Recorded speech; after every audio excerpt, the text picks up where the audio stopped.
don't know you. Breathing heavily into the mic.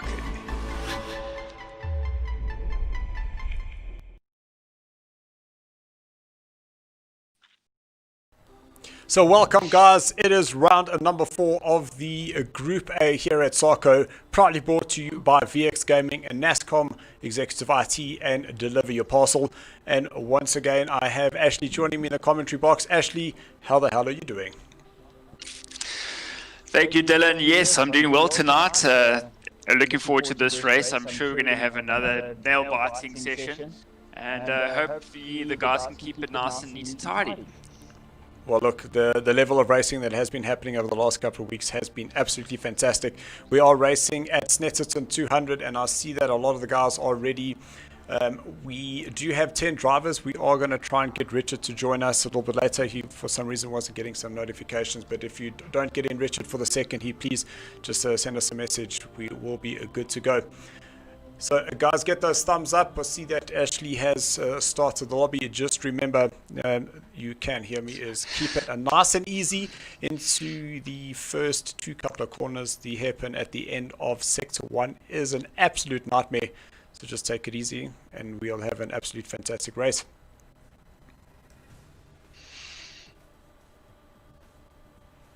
So Ashley, sometimes, how have your times been looking for your Alpha tier a little bit later on?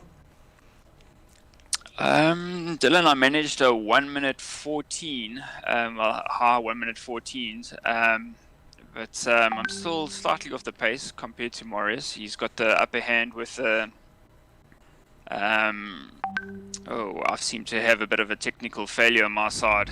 This is what I was worried about. I've just been disconnected from the session. Do you mind just inviting me back in again, please? So I am not going to be able to send you that invite, which is a problem. So we might just need to pull up a quick restart there. And it seems like, yeah, Ash is also, Ashraf is looking for an invite. Okay, so I'll have to create another lobby quickly. So let's just do that very quickly. So before the guys get out and do their qualifying, which is exactly what we're looking at now.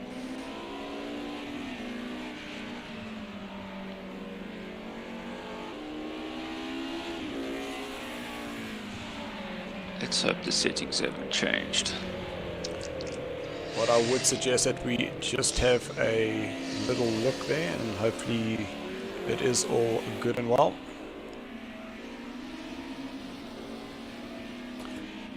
So just gonna put a message up on the Discord.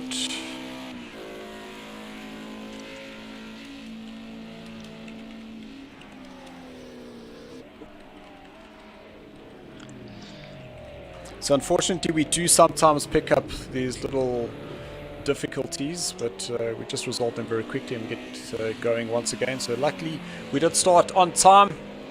We didn't have any initial problems right up in the beginning, so a little 2-minute delay won't be too much of a problem. That we will still be on time to get the Alpha tier drivers driving with us at 9 o'clock.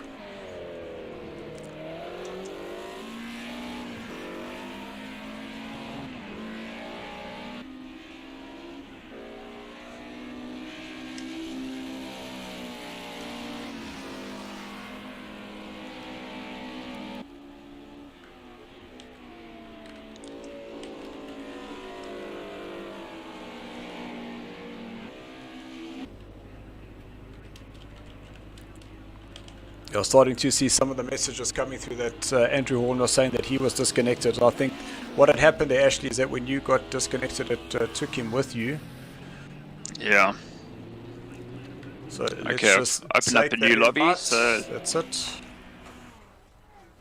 So what I'm going to do, Ashley, is I'm going to send you the invite just in case that happens again. At least you are able to come back in. And we see excellent. Richard Berner, he's saying that his settings have worked, so he's been able to accept that invite. So that is fantastic, which means we will have 12 drivers in the lobby now, which is what we wanted. The more drivers, the merrier. So let's just send Richard that invite.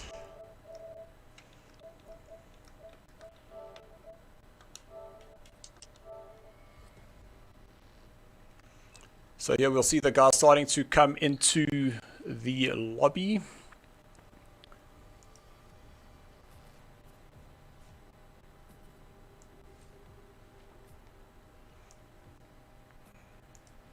So guys, while we're getting the lobby up and running, just remember that we still do have that amazing offer from Deliver Your Parcel, where you're able to send a 10 kilogram package anywhere in South Africa. That is via the economy. That is 48 to 72 hours for 85 Rand for 10 kilograms. So guys, all the information is in the description below. And a little bit later, we will be just hearing from Ashley, who is the proud sponsor of our website. And he'll give you a little bit more insight into his company and what they're able to offer. And guys, remember, we do support, try and support the companies that support SARCO, because they are the ones that make this racing possible.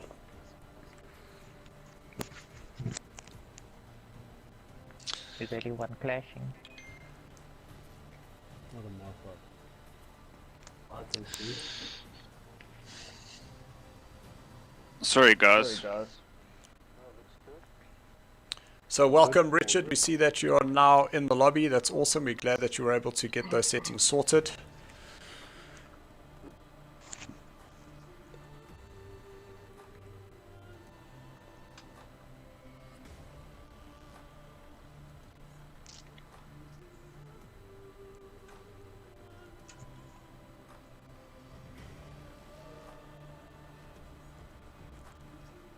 So we will still have the 5-minute qualifying followed by the 20-minute race. And then just remember that the second heat is a formation lap off where we started from the last time. So we just asked the drivers just to keep to the left-hand side.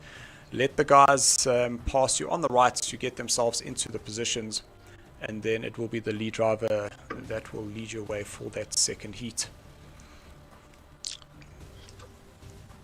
Dylan, can you just assist with ash tubs? Yes, I can, most definitely.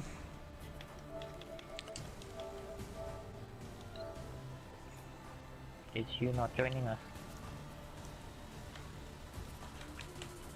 Sorry, Brandon, who was that? Is you not joining us? So No, he's got a broken. Hugh unfortunately has a broken ribs, and it seems that this is a bit of a trend that we're starting to see, because if we remember correctly, Stephen broke some ribs last week, and now we have you this week. What happens when you sell alcohol? Yeah, that's not fun. Normally what happens when you drink it. That's the selling of the alcohol that's not the problem, I agree there.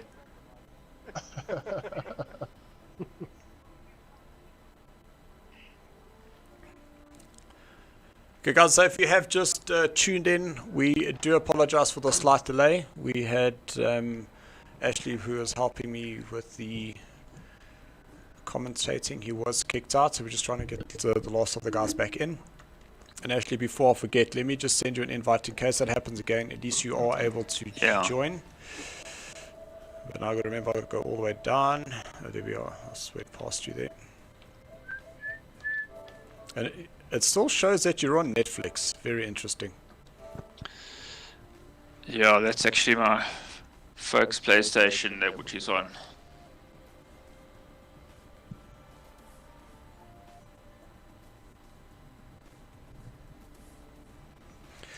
Okay, guys, are you all ready? Is everybody in? I just see that Ash Tubbs, he's not in yet. It's missing. Yes. Do you have Morris's? Yes, I do. No, I just remember seeing his name earlier. I don't know. That's right.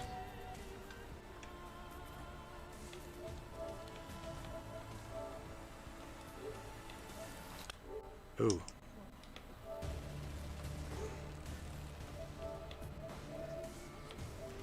There is that. Okay, invite has been sent.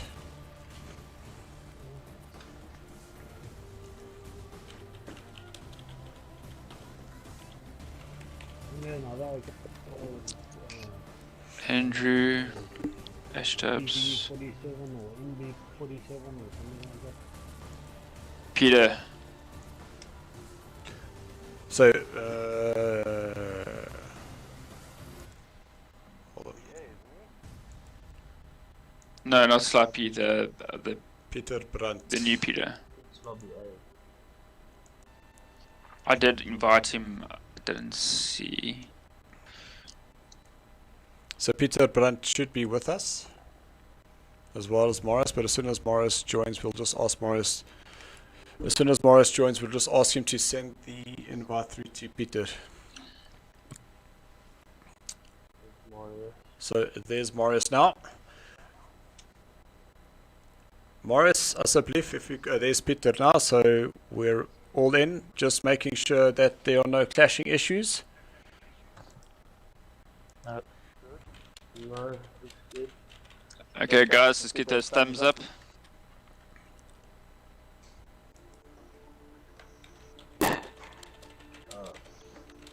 It's a lit.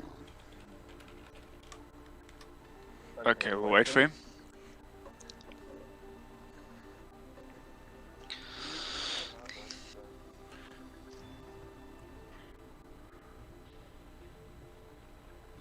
So, Okay, Peter, you happy? yeah, Let's go, guys. Ash Tubbs is trying to join. Oh, easy.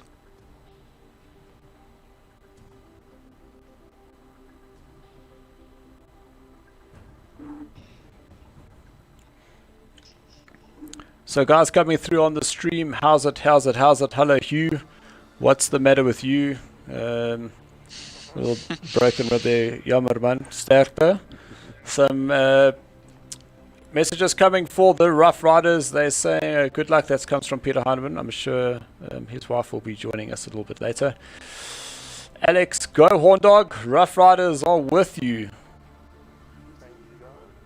And Morris is saying enjoy.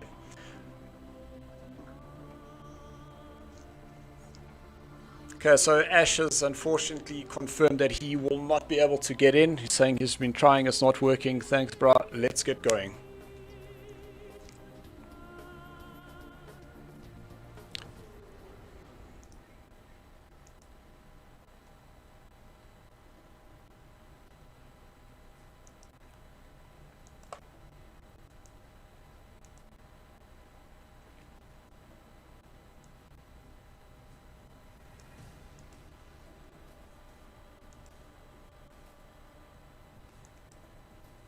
Okay guys, so while the track currently loads up, just remember we are here at the Snetterton 200. Quite an interesting little track and a lot trickier than people would expect. Ashley, what are your thoughts on this track? I really enjoy this track. I think it's one of the most exciting tracks and very quick to get around here. You're going to see some good times around here, but it's also about. Whoa, there we have somebody putting it sideways in the pit lane. So you're not going to believe this, but I have just been kicked at saying that I have experienced an error. So I'm just doing a quick restart and I will be back. Okie dokes. Man, oh man, are we having technical issues this evening? Yeah, Memo did mention that he was also battling and is connecting to the PSN network, so there might be some sort of problem with them tonight. So guys, do Otherwise, stick Dylan, we're around. gonna have to get... You will see that my game is reloading, but we'll get back in there. Sure that it will still allow me back in, I hope. But this is definitely not what we're wanting. Absolutely not. But Dylan, I think if we do have this problem again and people are disconnected, we're going to have to get one of the guys with the fiber line, maybe just to create the lobby.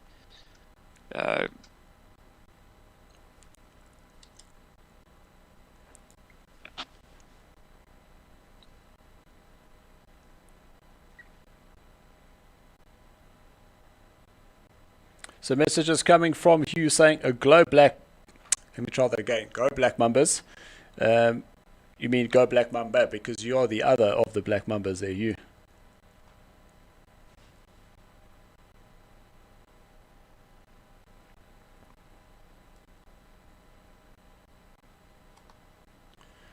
You can see my game takes a nice long time to load, but it shouldn't take too much longer, and we'll see if we can get back in.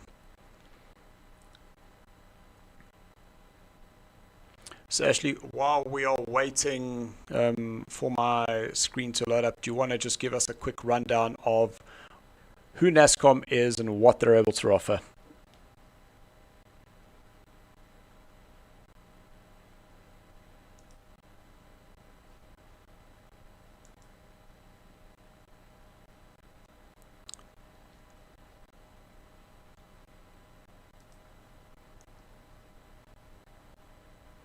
But actually, unfortunately, I have stopped hearing you, so that means that the guys on the stream aren't able to hear you either. There we go. Sorry, guys. Are you? Is that better? 100%.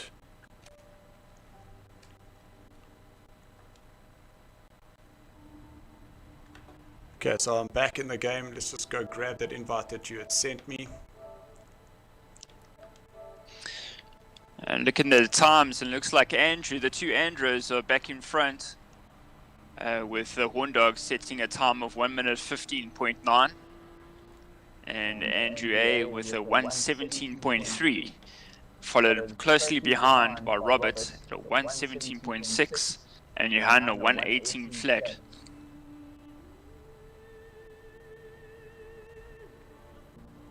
So I'm presuming we're coming to the end of the qualifying, is that correct? We are coming to the last minute, so the guys on the basically on the last flying lap. So let's see what they can do. Because I'm now currently in the lobby, but I'm not able to get in. So we might just need to ask the guys to please keep their positions, because we might have to just restart there. Oh.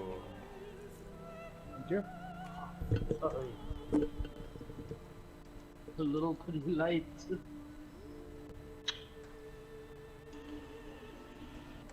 Are you back in the game, Dylan?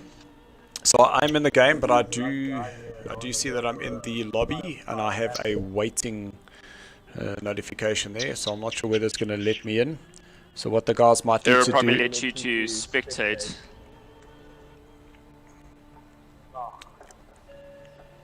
Even if I'm able to spectate, that'll be great.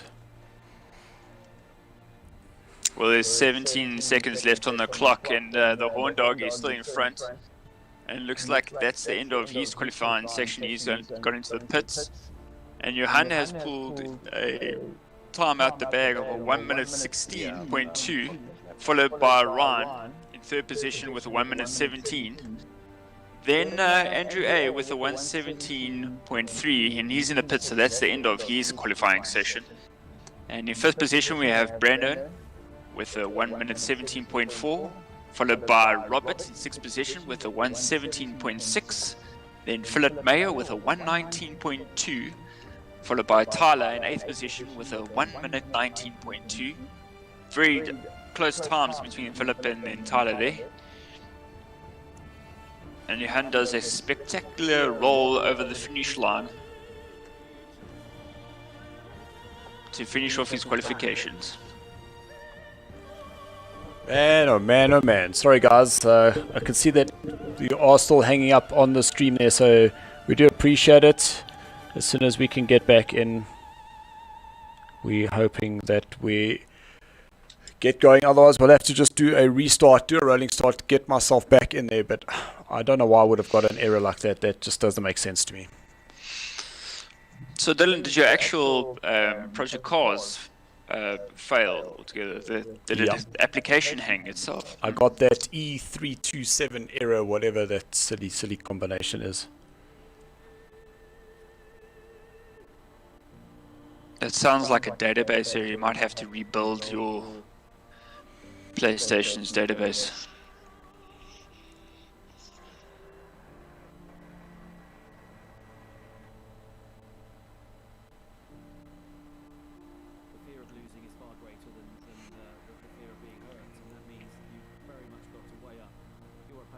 Okay guys, let's make notes of your positions please in case we have a technical failure.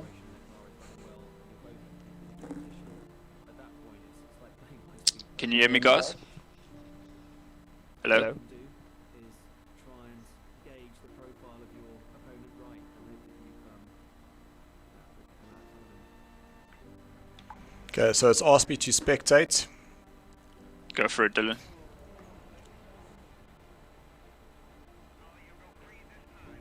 So what we're going to need to do is, because it probably is going to give me the controls, so we'll have to have a very clear and concise camera work to see who we're actually watching. So I think I'll be directing, but we'll just keep the airways open so that we can talk nicely.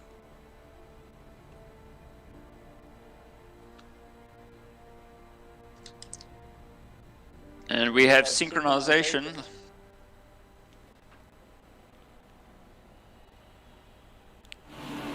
And we're racing. There we go. I'm in. So great start there by Johan VDV. He's leading the field. It is Andrew Ambrosioni, who now looked like he was going to take that second place, but he's now in third. But Johan VDV, an absolute cracker of a start there. He's now going to be leading the pack into Montreal, which is the second corner here at the Snetterton at 200. Oh, a little bit of argy-bargy at the back there. It looked like the two... I was going to say, but they're not racing, so I'm not too sure. So Johan is sliding that car into a Brundle. Whoa. Great work there for Johan, going through the bottom, very aggressive on that inside curve. I like to stay very far away from that. Sarge, he's also gone very aggressively through that. Looks like he's going to make a run on the inside of Andrew, going through Coram. Very long right-hander, definitely going to put lots and lots of pressure on your tires coming through there. And that little BMW, once you keep those revs up, you're getting such good drive coming out. Is that Andrew having to take a drive through? That is not what the Black Mambas needed right now. Having been a driver down, we see Andrew coming through the pits. He's going to have a lot of work now to catch up. Unfortunately, missing last week's race, so he's now lost 60 points to Andrew Horn, who's currently in second place. And it is Sarge, Ryan Edwards, who's in third place in the BMW. Yeah, there was a good start by Johan, and just caught. Who was it? Sorry, man. It was Andrew napping a bit there, and they managed to overtake him. Ooh, and then there goes Andrew, the horn dog, a bit wide. That is a tricky corner. If you don't get it right, you definitely go off there. So what I liked about that is Andrew just put his car on the inside just to show there was an ever move, but he didn't commit to it. Just letting Johan know that he is right there behind him. Will he be able to get him on the outside here for the last corner? Very tricky. You can see how high up that curb is. Very terrible if you do hit that. It does throw your car offline. With Andrew putting a lot of pressure on the back of Johan. And now they're on lap number 2. So Johan, he leads with the horn dog, Andrew Horn, in second place. Ryan Edwards, he's in third with Brandon in fourth. Robert Stoltz, he's in fifth place. Both drivers running wide. That could have been very disastrous. That corner, hitting that curb, can throw you right up against the wall. Having a little look to the outside. Whoa. Both drivers getting the little flash on the lights there for Johan. So that was close. Robert Stoltz now up to fourth place, with Brandon now dropping down to fifth. The BRM, that is Marius. So he's been able to, get a run on Tyler Scott, but it's actually Tyler Scott who's now been able to pull away from him. So Marius down into 7th place. Then DT, that is Richard Berner. Whoa, big climb of the curb there. That is Robert. You saw how big that sausage curb is coming into Nelson's corner.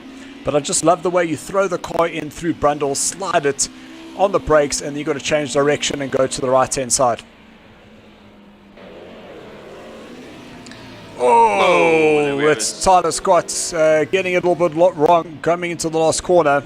So big lock up there. I think it was Andrew. That was Andrew, a little lock up there of the brakes, and unfortunately putting that car directly into Tyler Scott.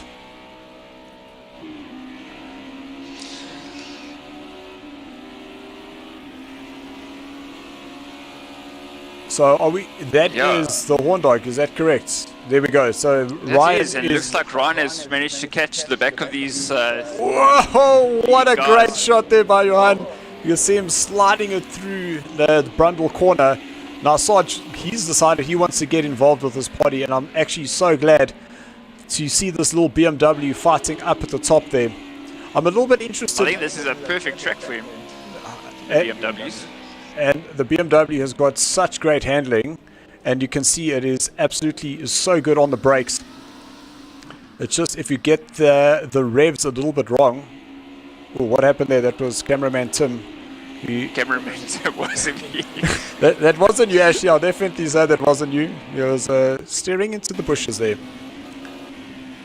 The Honda VDV sliding that through the riches. Andrew Horner sideways. The little touch there. So that's now sent Johan off. Just want to drop down to Johan. Has he been able to keep that car? Yes, he has. He has managed to control it. But I do think both drivers will just a little bit out of control. Little clip of the rear. So very unfortunate. I'm glad that Johan VDV has been able to hang on to that. So he is now still in third place.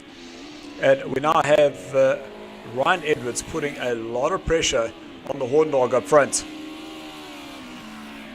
Yeah, this is going to be a tight battle, I reckon. With Ryan doing 116 and the horn dog 117.7. So over a second slower than Ryan. So yeah, this is going to be very interesting in the tight sections here. So that is telling us that Ryan Edwards is currently the fastest on the track by just under a second.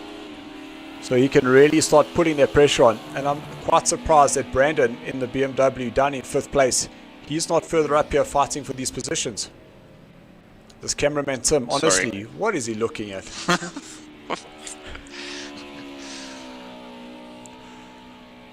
You see your Honda VDV just playing with that outside curb coming out of Riches. It is a double apex corner that. And that outside curb is so unforgiving. So guys, if you're on the stream, give us a message. Tell us what you're thinking so far. I know we had some technical issues earlier on, but we would love to hear from you. Drop those comments and let's see what you're thinking. Well, Dylan, while we were chatting away, the horn dog managed to post his personal best on this race, so 1 minute 15.8.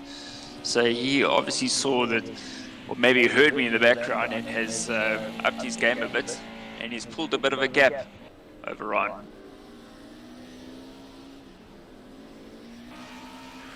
So look, I sometimes agree that if there's a driver behind you, get yourself into a little rhythm, but you see the guy behind you is starting to catch you, it does give you just a little bit more motivation to go a little bit quicker. I wish that was the case for my race last night, and all I did was just get myself under pressure. When I had Alex starting to chase me down, that was Terry just well out the way, getting out the way there. I had Alex chase me down in the 1 hour that we had around the Hockenheim Historic. We just had a couple of guys disconnect. We're down to 8 drivers. That is absolutely crazy. So we still have the horn dog, that's Andrew Horn. We have Ryan, Johan VDV, that's Brandon. So we've lost Marius. We've lost Peter Brandt. We've also lost Richard, who's just joined us. So a huge disconnection there. But guys, all I can say is stick around. We will get you into the second race. but not sure what would have caused that, considering we did have 13 drivers in ready to go, and we didn't have any clashing issues. So with just on 10 minutes to go, Andrew Horn now opening that gap between himself and Sarge. But there goes Ryan Edwards, a 1:15.9. So he's also now starting to close that gap. That's right. So yeah, it looks like the Horn Dog had a bit of a rough or a sloppy lap in the last one, and it's allowed Ryan to catch him on this lap. And I wonder if he's going to get any closer, because Ryan seems to be, the Horn Dog seems, whoa, and he's just made a little bit of a mistake there. So he is pushing a little bit too hard, and that's allowed Ryan to catch him again.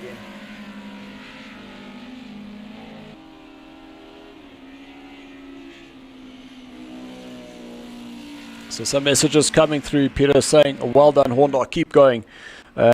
Hugh Barch is saying that the internet on his side is bad.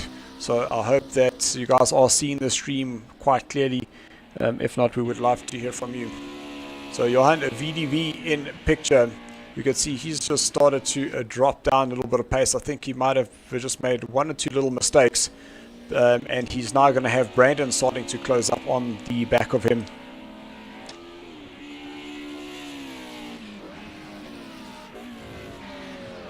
The other driver we've lost is Terry. So it is all the BNR drivers that have disconnected, and they've gone with and taken Terry with him. That's not what we want. And Terry seems to be getting himself into this habit where he keeps getting disconnected like that.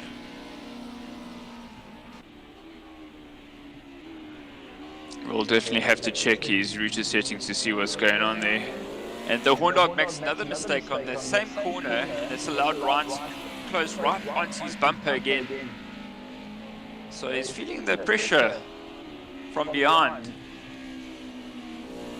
With 8 minutes left to go, let's see if he manages to hold on to the lead. Oh, Ryan just clipping the curb there. And cameraman Tim is lost again.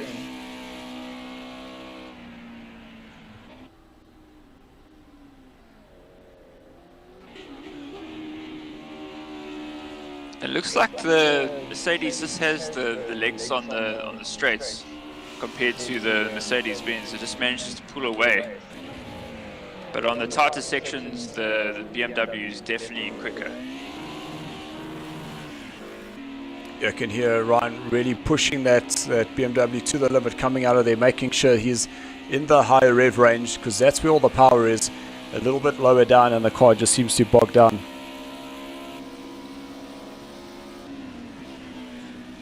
This is the section where he really catches the Horn Dog there. Oh, but it touches the curb a little bit too much there.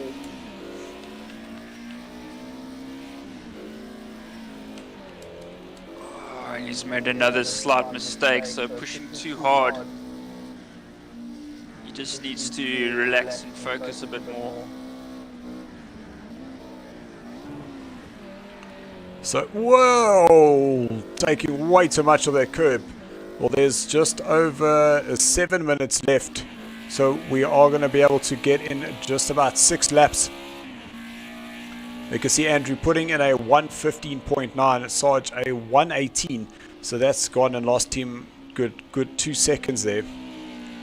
Yeah, unfortunately made 2 mistakes there in the tight section, so that's opened the gap up now for giving a nice gap for the Horn Dog to pull away.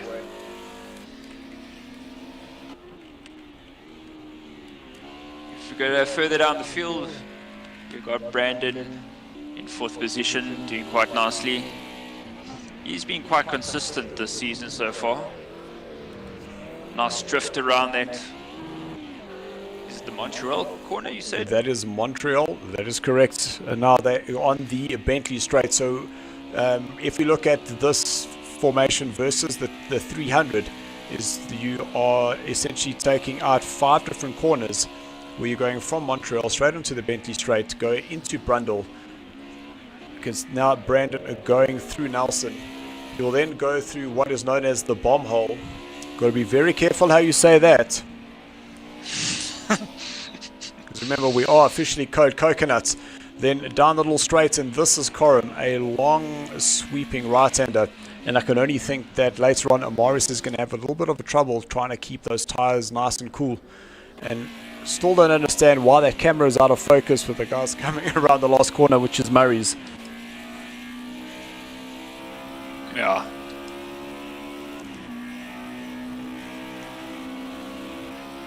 So we see Andrew, he's rejoining the track. He's down in 8th place. He'll just brake, allow Robert to go through. Here's Riches. You can see that double apex through that corner. And this wall on the right hand side has caught me way too many times.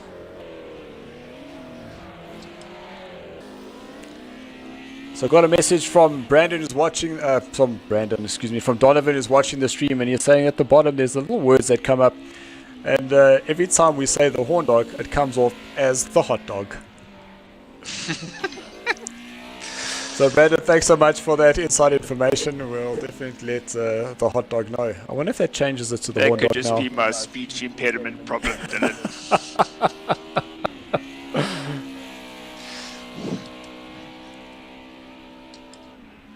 4.5 minutes to go, and the horn dog has got this, this race under control. Sarge now 3.7 seconds behind him. I just love the way this BMW goes into the corner. You can see Brandon did a great shot of it earlier where he threw it in sideways.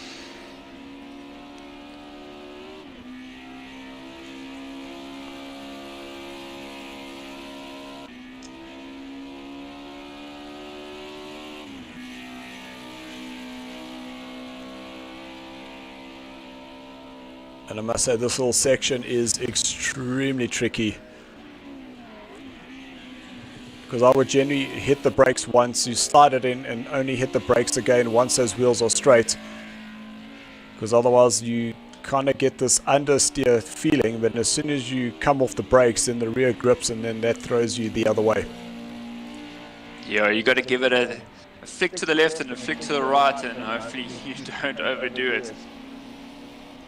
And it's all while you're braking from top speed to 80 k's or even more around that corner. So in shot, Brandon Dos Santos. Oh, that's what we could possibly just comment on now quickly. Is currently the horn dog. He leads this championship. He is 40 points clear of Andrew Ambrosione, who's down in 3rd place now, having missed last week. And it's Brandon Dos Santos, who joined us as a substitute in the beginning of the season. He's now sitting in 2nd place, 26 points behind Andrew Horn. So he's going to have his work cut out for him, just trying to close that gap. But look, sitting in 3rd place, he's not doing a bad job. Robert Stoltz for Jestik Racing, he's currently in 4th with Hugh Boucher, the other of the Black Mamba drivers. He was down in 5th place. Tyler Scott for Jestik Racing on 66 points, so 11 points just behind Hugh. D for Old School BMW down in 7th with Ryan, who's currently in 2nd place. He's sitting in 8th, so he's definitely going to recover some points here and move himself further up the order. From a team standing point of view, the Black Mambas were 4 points clear over Rough Riders 3, and that is Andrew Horn and Terry. There's definitely going to be a upset in the making here, because it looks like lots of curb there. That Rough Riders 3 are definitely going to move to the top of the standings after this race. But great little battle here between Brandon and Johan VDV. And now we've got like Robert.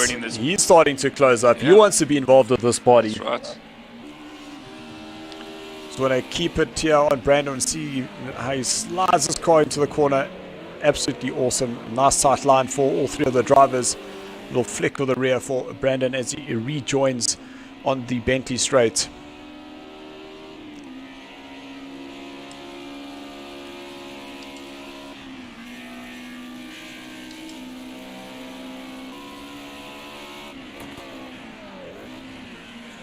Oh, Brendan just goes a little bit wide there, but so does Johan.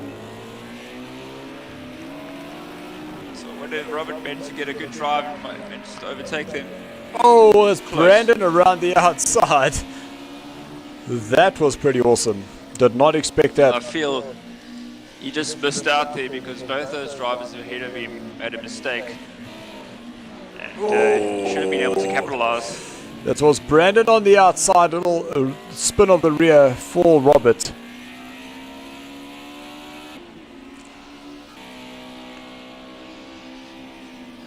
And I think this is going to be the last lap with only 10 seconds left on the clock. And the Horn Dog has pulled quite a 10-second gap over Ryan. Well, you can see Ryan's last lap was a 1:21.6, so I think making a little bit of a mistake. But he should be safely clear in second place.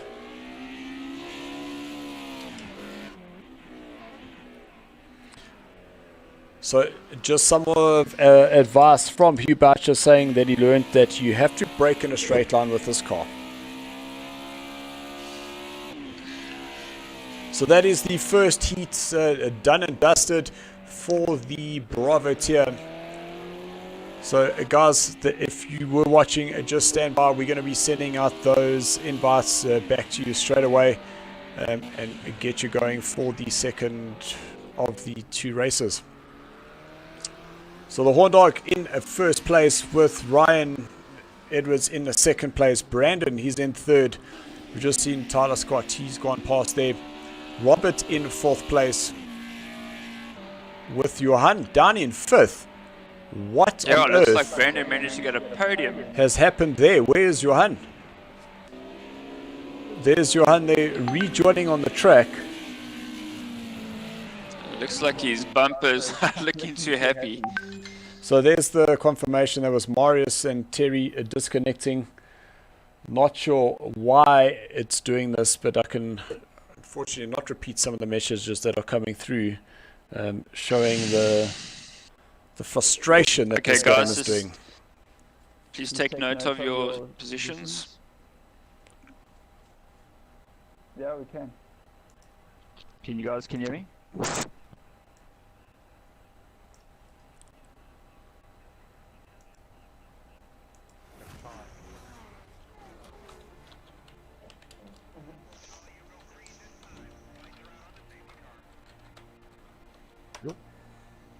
Yeah, we'll definitely get the other guys back in.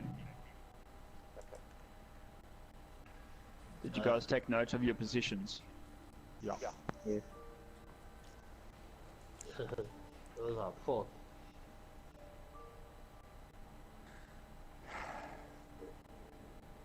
Six guys out that race. Yeah, it was. You just watched the purple little thing saying disconnected, disconnected, No, disconnected. honestly, fuck this. But what Yeah, was there it seems to at be no. There's a hectic problem tonight. I'm gonna phone you tomorrow, Ash. I think it's with everybody. I'm also having issues. Oh, yeah, okay, but Yeah, I'm gonna phone and check it out. Check my line out with my provider, and then maybe you can make some changes, please, Ash. No, we'll have a look. No stress. But like I said, I think everybody's having an issue. Even Memo, who's in Greece, is having an issue. So Okay. Probably a cars server, maybe. it's actually the PlayStation server. The PSN network that's causing issues. Yeah, guys, as we started, I got a full error that kicked me out completely. You were gone for a long time. Yes, I missed the whole of your qualifying, but luckily we had the running commentary for Ashley, so everyone was watching me sitting in the lobby.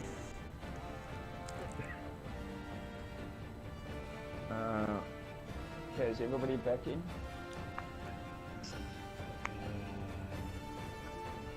Okay, no, I don't see Marius. I know before the Thomas of Trading, he left the session. Please, can you just tell us our positions so we can know where to start, please? We don't know positions.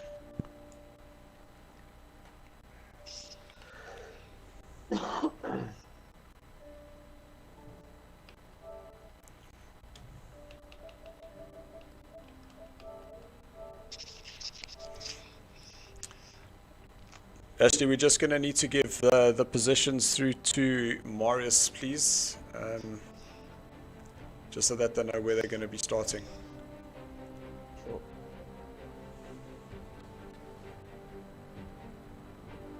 I don't know how we're going to deal with the guys.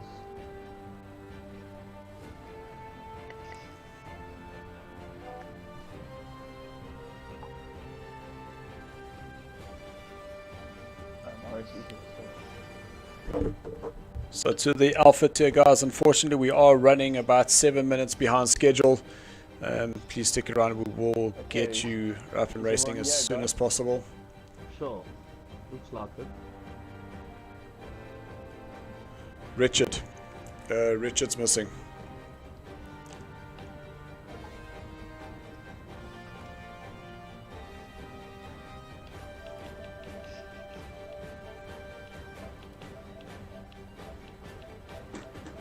Sadly, I think once you see a car stationary in the middle of the track, you know your time is numbered. Yeah. Was it the same again?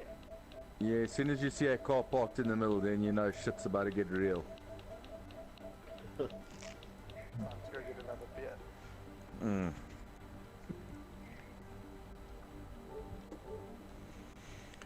Okay guys, I'm not seeing Richard online. I'm not sure whether he's restarted there. Yeah, some towards the end of the race he left the session. Yeah, it didn't disconnect. He didn't say disconnect or anything. He just left. Okay, so then, pick on that basis, we need to get going. Yep, agreed. Okay, just remember guys, just stay to the left and overtake on the right. Sorry, then I nearly made a oopsie there. Richard actually messaged that he was also disconnected. I don't think he pulled out. Okay. Oh, Just take the qualifying off. Yeah. Maybe forgot about that. Last match, just wait for the car in front to start moving. That's correct. And then just Okay. stick to the left hand side and just allow the drivers to go past you into your positions. So unfortunately we only have positions from 8th place. So then from 9th, I'd say that as you're currently sitting in the lobby, let me just read out the positions just so that we can agree up front. So Andrew Horn will be first, then it is Ryan, Brandon, Robert, Johan VDV, Tyler, Philip, Andrew. Then we can go Peter in 9th, Marius in 10th. Going down the list, then Terry will be 11th. And I think that is that. That is correct. 11 drivers with myself and Ashley in the lobby. Okay, Let's go. Cross some figures. But then I see you got a line through the mark already. Yeah, the reason that would happen is because we're on the broadcasting. Okay. That's fine.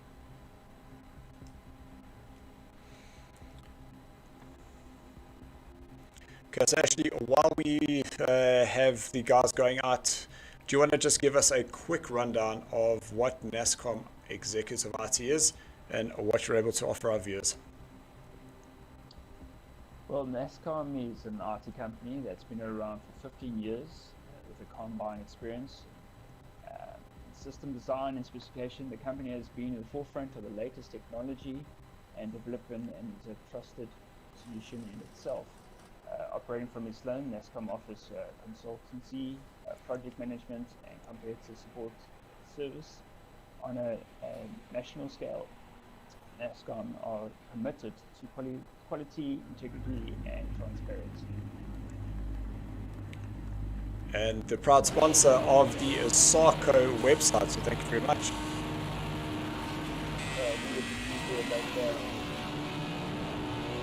A little bit more about NASCAR. So guys, the guys are just doing their formation lap. That was very close. That was very close. So that was Andrew Horn going up, but you'll see that the guys will now be in position.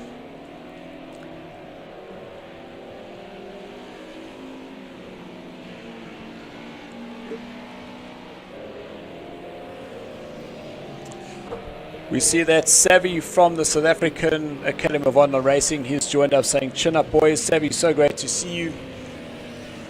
Yeah, thank you. Lots and lots of technical difficulties this evening, but the racing will continue.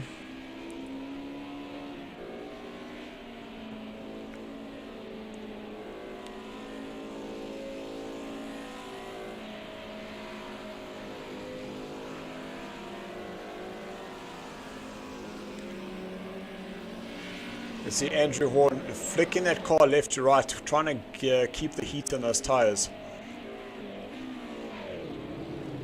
Oh, you do not want to be making a mistake there on your out lap.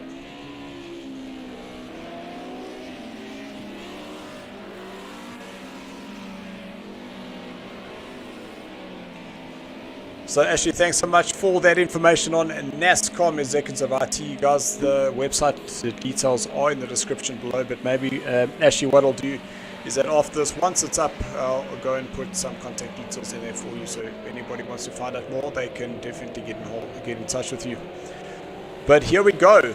The guys will now bunch up leading up to the start finish line, and Andrew Horn will lead them away.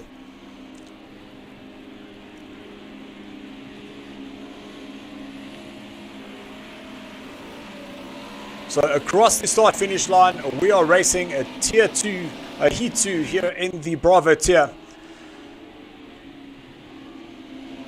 So a nice and a comfortable for the first 3 drivers. Didn't see much trouble at the back there.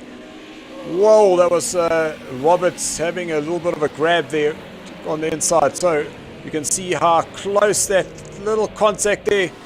That was Andrew getting a little bump from the inside. So he's now unfortunately dropping down that order once again. Not a very good race here for him. Sarge still in second place. He has started opening up just a little gap between himself and Brandon, who's in third place. So the 2 BMWs doing an absolute fantastic job. You got very close there. Lots of curb on that outside. Not a very good place for you to be. You can see Brandon attacking that inside curb coming through the bomb hole. I did say that right. To just think about it a little bit. Whoa. So that is Terry Wolford currently in 6th place, and he's got Dr. Philip Mayer just behind him, starting to look for an opportunity in 8th. Oh, Terry is a little bit slow on the power. That's going to allow Philip to go past.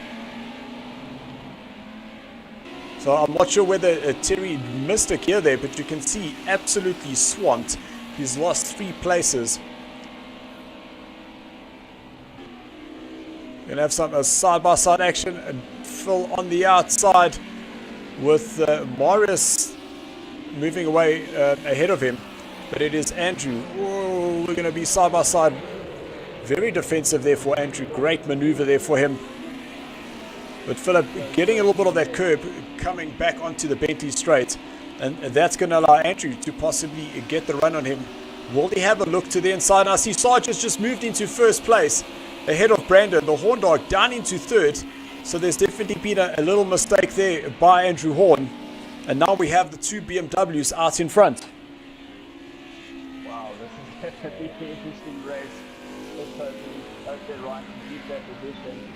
There's quite a big job for the Horn Dog to get back to the front of his pack.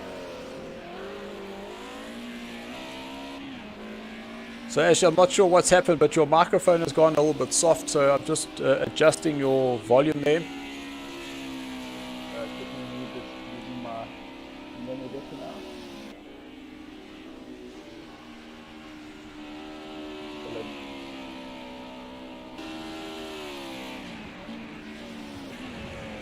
So I see once again we have lost a driver. We are now down to 10. But it is Ryan Edwards who's leading the charge here. A little mistake there for Brandon coming onto the Bentley straights. He's going to get lots of pressure now from Andrew Horn. Tyler Scott, he's up into 4th place. Great drive there for him. Morris down in 5th. Andrew, he's in 6th with Peter Brandt, one of the disconnecting drivers from the first heat. That's Andrew getting it all wrong. Just missed Brandon. So I'm sure he held his breath there as he jumped on those brakes, locked up the wheels and wasn't able to slow it down. And that is the thing about that corner. It is so tricky down there.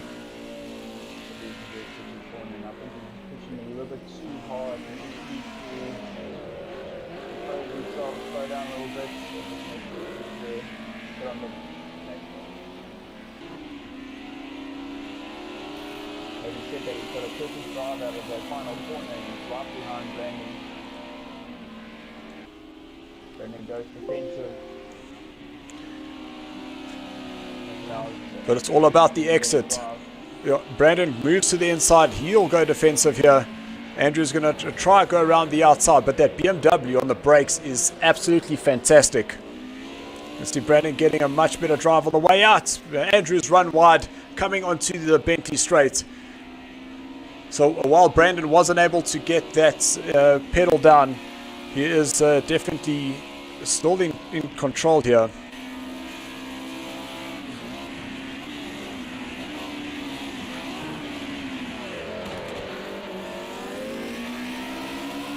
You can just see how close Andrew has now got to the back of Brandon, flicking it through the bomb hole.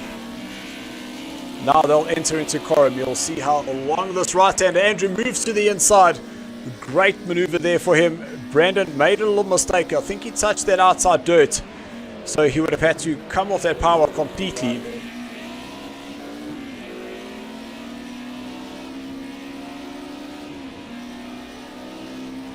Yo, Ash, we're definitely getting a much lower volume from you now. I have turned your volume up, but we're still not hearing you as clearly. Sorry guys, I don't know what's going on. Ryan Edwards out 2.3 seconds ahead of the Brandon and the Horn Dog, and I think what's happening, because they're fighting, they're just allowing Ryan out in front to just start opening the gap between them and just keep putting in the times.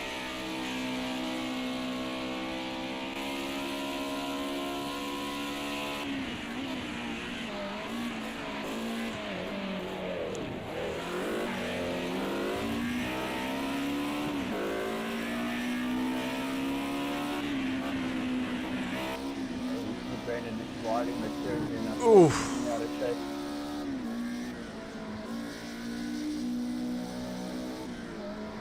Stay away from the bridge. That's too deep. That's going to run wide. Just want to see how close Tyler Scott is behind him.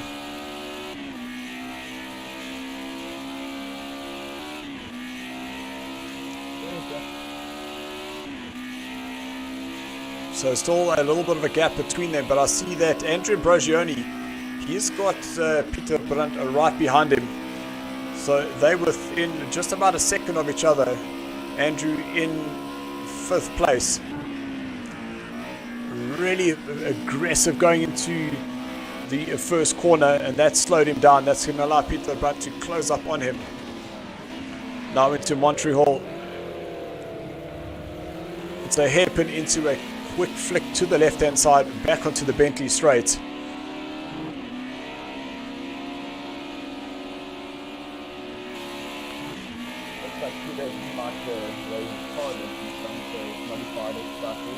So actually what we might need to do is just, if you just exit the Discord and come back in, hopefully that's going to solve that problem, because I'm even just battling to hear you.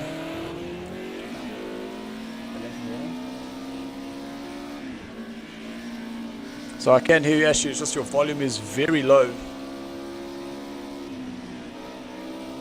Maybe just check your volume settings in the Discord itself. But Andrew now is safely away, exiting out of the last corner. That is Murray's. Across the start-finish line, 10 minutes to go. They're on a lap at number 8.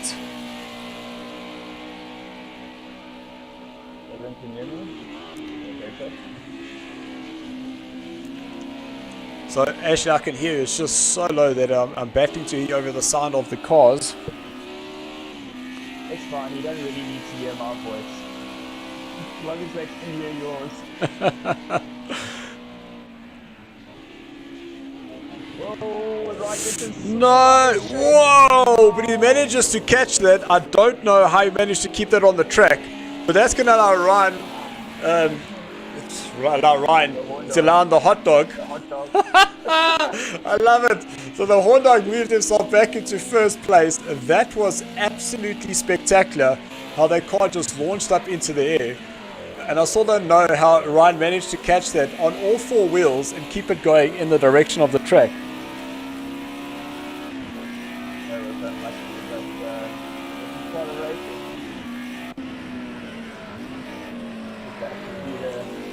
So, yeah, Peter Brandt putting lots and lots of pressure on the back of Andrew. You can see just a little bit of damage on the front of his car there. Look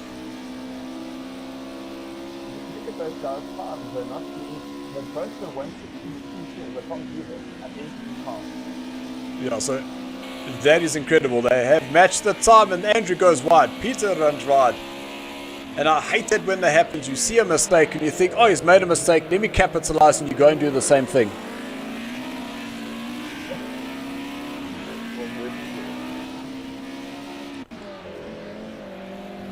Oh, Sarge is fighting with that curb. No! That's not what you wanted. But he does have a little bit of time between himself and Brandon. But there goes Brandon. So Ryan down in third place. And those tires are going to be absolutely cooking. He's got 7 minutes to go. But all he needs to do is just calm the car down. Let the tires cool down. And hang on to that third place. No matter of this 2 laps, he's gone from first to third. Making 3 mistakes in the exact same corner. That's just allowed the horn dog to get away. So actually, I think I know what the problem is. I think we're actually hearing your game chat and not the Discord chat. Okay, so you're probably hearing that. Is that better? That's what we're hearing.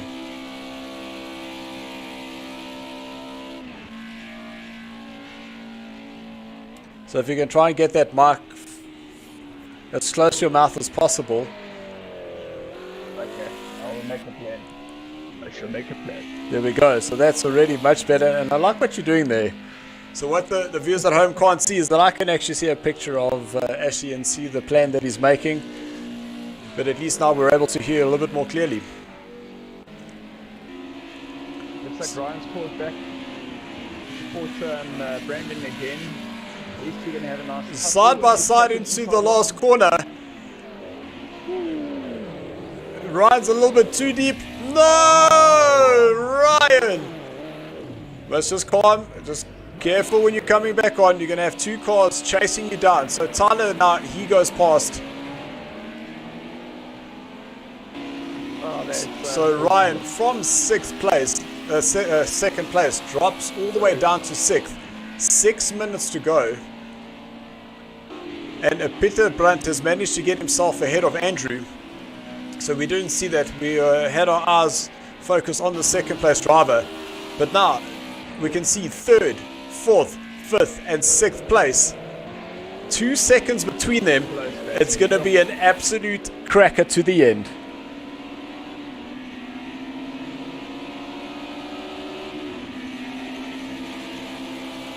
So in shot, Peter Brandt driving for a BRM. You see on the brakes just about the same time as Tyler Scott. Tyler Scott getting a little bit of that rear flicked around. But Peter Brandt looking to the inside. Might have been a little tag there. That's going to allow Andrew to go through the inside. Now through the bomb hole. You can see this BMW is so strong. Will he do the same thing that he did? Not enough space to go there, but will he go around the outside to put it on the inside? Oh, there's cars everywhere. Little touch there. Ryan spins once again. And it is Andrew who manages to get away with that. So Andrew now up into 4th. Peter Brandt, he's now in 3rd place. And Tyler Scott, little mistake there. And he's now down into 5th. I can't believe this. That is so unlucky. Okay, that's dreadful. second race. He's doing so well right up into first position, and he's gone right down to 7th now. So, and now, it looks like Andrew's got a good drive there on Peter Brunt. Andrew's now moving to the inside, but it's all about whether he will commit going on the inside here through Brundle, because he'll be on the outside for Nelson. But Andrew has a go. He's nice and tight on the inside. Great view there. Oh, Peter Brunt going wide. I think try to give Andrew a little bit of space. Hit those brakes. Locked up. And that put him wide. So Andrew, fighting from 6th place, now finds himself into 3rd. Brilliant driving there all round.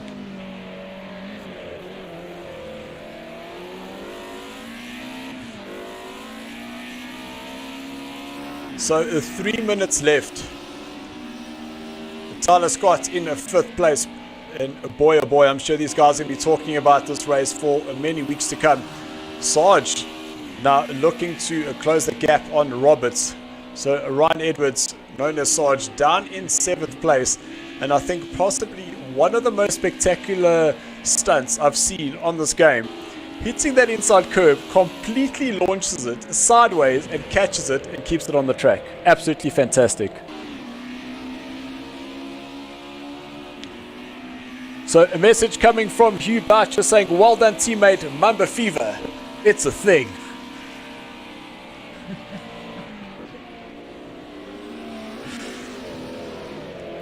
So Peter Brunt is a little bit wide. He's not gone off. That's going to allow Tyler to get side by side. So Tyler now moves up into 4th place. Peter Brunt down into 5th. Just got to be cautious going into this braking zone. Tyler touching the brakes, getting that rear to step out. Peter a little bit out of control there, but he manages to get the car turned in nicely. Down the start finish line, across the start finish line. This is the center straight. And I must say, I'm sure Tyler's heart is absolutely pounding, seeing that yellow Mercedes-Benz right behind him. Huge power slide there for Tyler into Richards. He's on the curb. That's smashed him into the wall. He's facing completely the wrong way. So now Robert moves up into 5th place, and Ryan, he's now up into 6th. I cannot believe how often the positions have been changing in this race. This is really exciting race. And that's what we want. And I think it's nothing about these smaller tracks, Dylan, is that you will see some tougher racing. So that, no! That's Ryan getting that all types of wrong. It looked like the rear is just locked up for him, and he was just a passenger from there on in.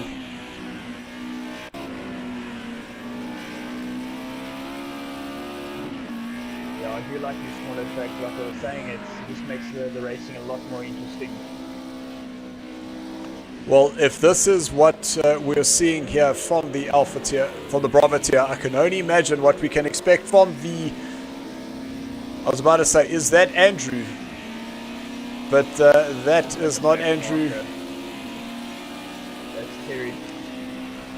You can hear Terry just coming off the power, allowing Tyler to go past. And Peter Brunt starting to close up on the rear of the Black Mamba, Andrew. So Peter going just about 1 second quicker than Andrew that last lap. So he has now got himself within a second.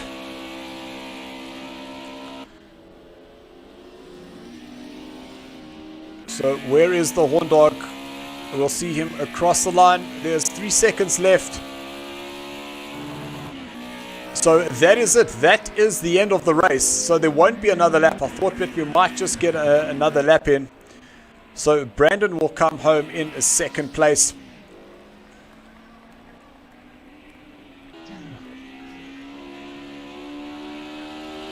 Well done to Brandon. That was a good race for him. Then Andrew followed very closely by Peter Brunt in 4th place. So a great recovery there for him. Then we'll have Robert, who's in 4th place. Ryan, who'll come home in 6th. Tyler Scott in 7th. Phil Mayo has been very quiet this race, but he'll secure himself in 8th place. And Terry down in 9th position. It's Phil coming around the last corner. Cameron Tim, Nick Days, confused.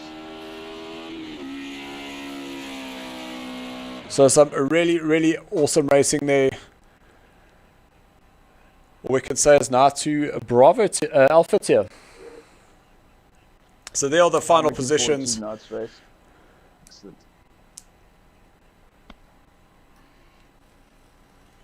Okay guys, so while we just waiting for the Alpha invites to come out,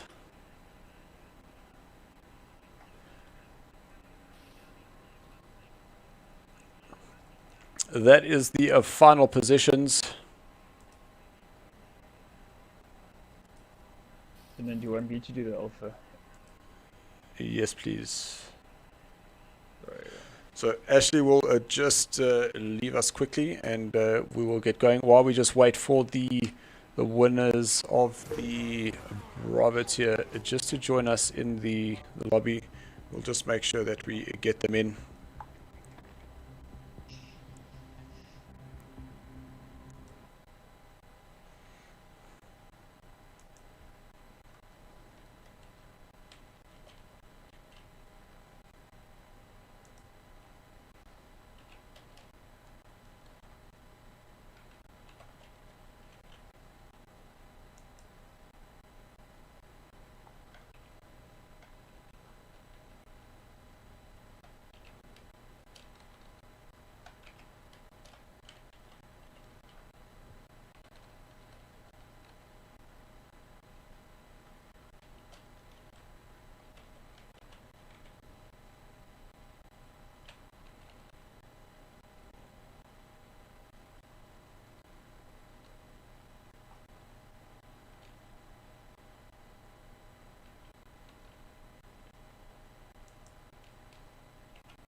So guys, we're just getting the guys into our Discord so we can have a quick chat with them.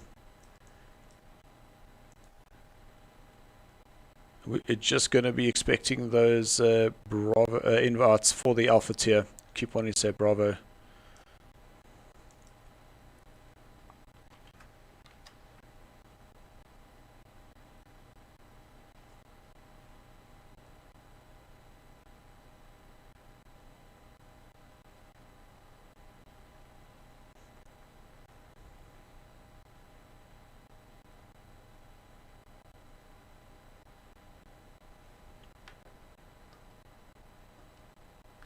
Hello, everybody.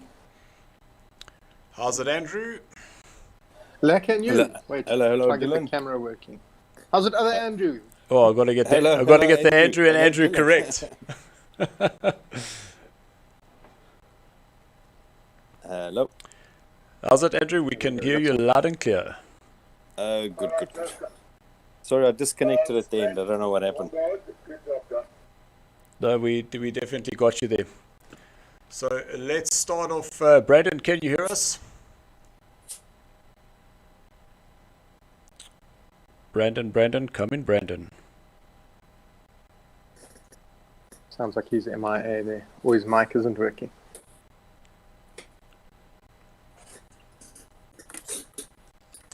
Okay, let's get you guys up on the screen. We'll start off with you, the Horn Dog. And it was actually Donovan that sent us a message to say that we do have the voice to text that comes up on the live stream on Facebook. And every time we'd say the Horn Dog, it will come out as Hot Dog. Oh, no, really? So we did have a little bit of fun there. We're calling you Hot Dog for a little bit of a couple of laps here and there. I heard Ash on the commentary saying something about hot dogs. I was like, oh boy, this has gone badly. But yeah, no, hell of a race there. Well, there you go. So yeah, 2 wins for you. I'm sure you're happy with those results, but it wasn't easy up front there, was it? The first race was okay. I wasn't too unhappy with the first race. The second one, I don't know. I made a stupid mistake coming under the bridge and just understeered off. I think I got a bit too late and a bit too hard on the brakes and stuffed myself there. But managed to come back. And then Ryan made some of his own mistakes, which helped me. And we managed to catch that on the stream when Ryan hit that curb, got it absolutely airborne, and managed to still catch it on the track. Oh, no, that was impressive. He stayed within the white line. It was very impressive to see. But yeah, it was a good battle up to that point. I was enjoying it. No, 100%. And then let's go to Andrew. So a difficult race for you in the first one, but you did manage to convert the podium there right at the end and fighting your way through that field in those last couple of minutes. Yeah, I mean, the first race was a mess. I'd jumped the start and then I'd loaded the wrong setup, so I couldn't keep the car on the road. It was just a mess. But the second one was fun, I must say. It was quite nice coming back from 8th, and it's nice fighting through the field. It was good fun. But Andrew was dominant. I mean, there's no way of catching Andrew tonight. No, awesome. Well, look. Yeah, I was hoping to have a dice with you, but yeah, that didn't materialize. And then we'll need more practice for the tracks, I think. No, 100%. Well, great effort there, Andrew. And then Brandon, you had a difficult one in the first one, but you managed to get yourself on the podium in the second race, but also lots and lots of fighting for you. Yeah, round one was a bit odd because I couldn't keep the pace. But towards the end, I started having a good battle with Jan VV. And then for the second race, I just got lucky pretty much with Andrew and with Sarge coming off. So it kind of gifted me second place. But yeah, that's lots of fun. No, listen, it was absolutely fantastic to watch, guys, and thank you so much for the entertainment. And we're really looking forward to seeing what's happening in the Alpha tier. So thanks so much, guys. Thanks, Dylan, for all you do and for organizing this and everything. And yeah, to Alex and Pierre and Pete in the Alpha tier, go Rough Riders. Yes, how's the plug there for the team? Black Mambas, your beauties! Right, Cheers, guys. Thank you so much. Well done, everyone. Bye-bye. Ciao. Bye. Bye. Okay, then to the Alpha tier, we are up and running. Looks like everybody's there. Yeah. Let's go racing. Vote to kick Christopher. That's absolutely fantastic. No. So, Ryan, if you're able to just join me in the Discord, that would be fantastic, so we can get some commentary going with you.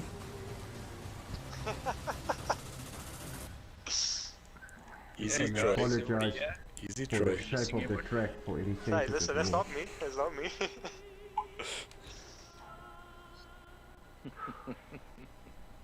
Yeah, so clearly the tribe has spoken and Mario should be leaving. 2 votes Marius, 1 vote Chase. Guys, you must stop playing around with that stuff. Somebody's gonna get kicked.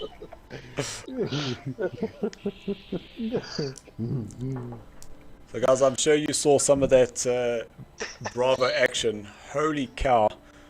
We're hoping that we're able to reciprocate there. Unlucky, Sarge. Oh, Memo made it. Cool. I'm here. I'm ready. Look at you probably love this track with the shape it's in, eh? Guys, we're officially coconuts. Please, let's just keep it above board. It looks like those men. Oh, luckily we completely missed that because we've gone into the commentary position, so we didn't get to hear the end of that.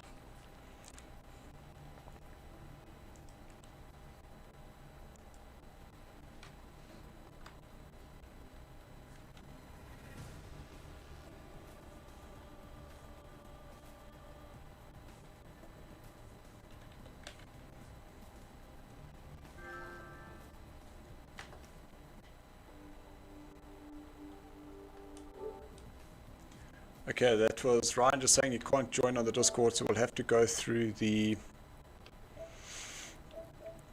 through a chat party. Let's just get that up and running quickly.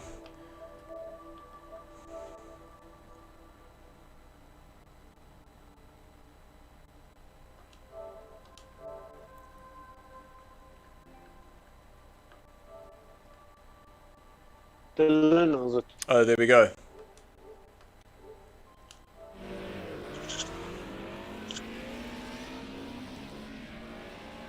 Was it going, Dylan? Can you hear me? Yes, we can hear you loud and clear. Just making sure that all the inputs are registering when you're talking. Let's just have a look here. Yep, we're all good. So Sarge, while the guys are doing their qualifying lap, remember this is a 5-minute qualifying, we saw one of the most spectacular things I've ever seen in my life. You're hitting that curb, going into Nelson, got the car absolutely airborne, and you still managed to catch it and put it back in between the white stuff. Yeah, look, I don't know how that happened. I think that was just a bit of luck for you.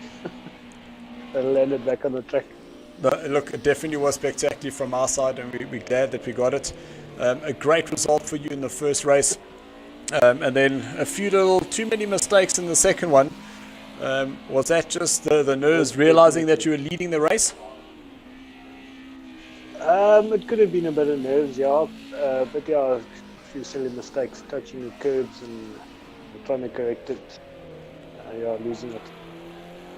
No, 100%. Well, you definitely got yourself some points, and thanks so much for joining us in the commentary box. 14 drivers here this evening. Thank you very much for having me.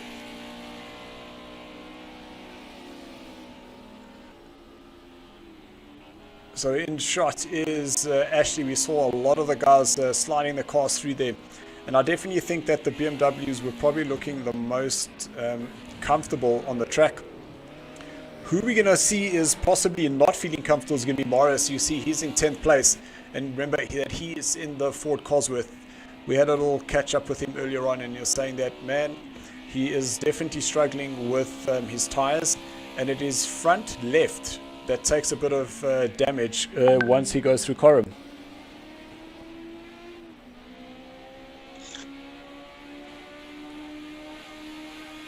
So there in shot is Morrissey. While he has the straight line speed advantage, it is these couple of corners. You can see how he slides it in there going through Brundle, but very tidy out of Nelson. Flicking it through there. Man, I promise you, Ryan, I would have definitely lifted off there, but he had committed through there. But you can see how sideways he is going through Coram. This is where that front tire is going to start taking some strain.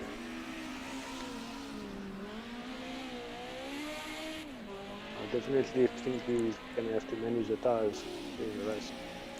So looking at some lap times, Jakes has just gone quickest. I was just going to say, the Morris goes quickest. That's 0.4 faster than Jakes, but then Jakes in second. That's Gerard from Dubcati Racing. So Ross not driving here. Ooh. Oh.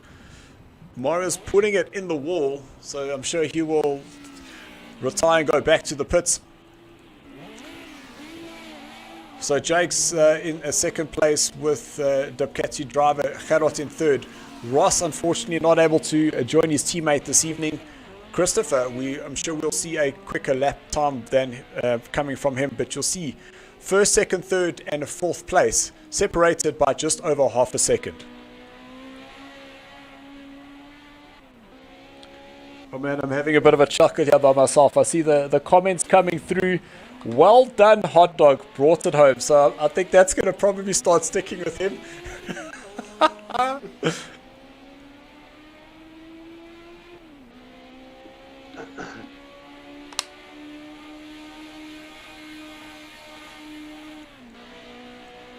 So we have 40 seconds left, and Amar is still the fastest on the track, but it's all about whether he'll be able to maintain that. Jake's in second, Gerard is third, then Christopher is fourth. Alex, man oh man, did I have a battle with him yesterday. He's in fifth place with Ashley in sixth. Shane with the Rough Riders Black, he's in seventh place. Marshall's in eighth, Stephen down in ninth, Sly Pete in 10th, Pierre is 11th. Little change here for Pierre, he's now up into 10th place. Pete moving down to 11th, then Ronaldo is 12th, Troy in 13th, and Memo in a 14th position. That is the end of the qualifying. So whoever is on the lap though will be able to complete that lap. that was Memo on the background going through Rich's very, very wide.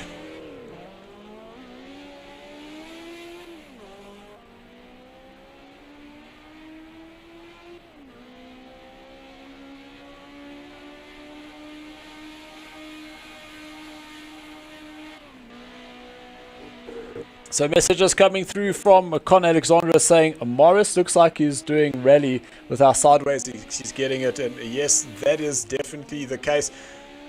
But man, oh man, look at that. Christopher just put in a 113.8.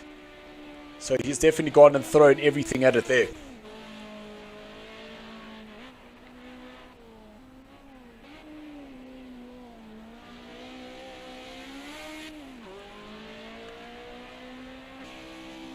So there is Christopher in shot. I don't think he's committing to this this lap. You can see he's very slow as he goes through Brundle. But that is the end of the qualifying here, Heat 1 for the Alpha Tier. We are running just about 15 minutes later than scheduled. We did have a little bit of issues in the beginning. We had to restart the lobby. We did lose some drivers. So, Richard, we're hoping that we're able to get you in for that next race. But please, we'll get Ashley just chatting to see how we're able to help you. But this is what we want to see. We want to see whether Morris is able to get himself ahead of Christopher, because I'm sure that the likes of Christopher, Gerard and Jakes are going to be pushing as hard as they can, knowing that Morris will have to start maintaining his tires at a certain point of this race.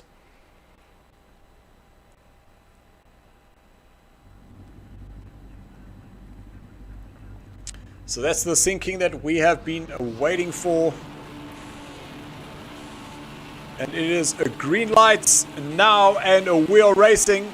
A great start there from all three of the Merc drivers.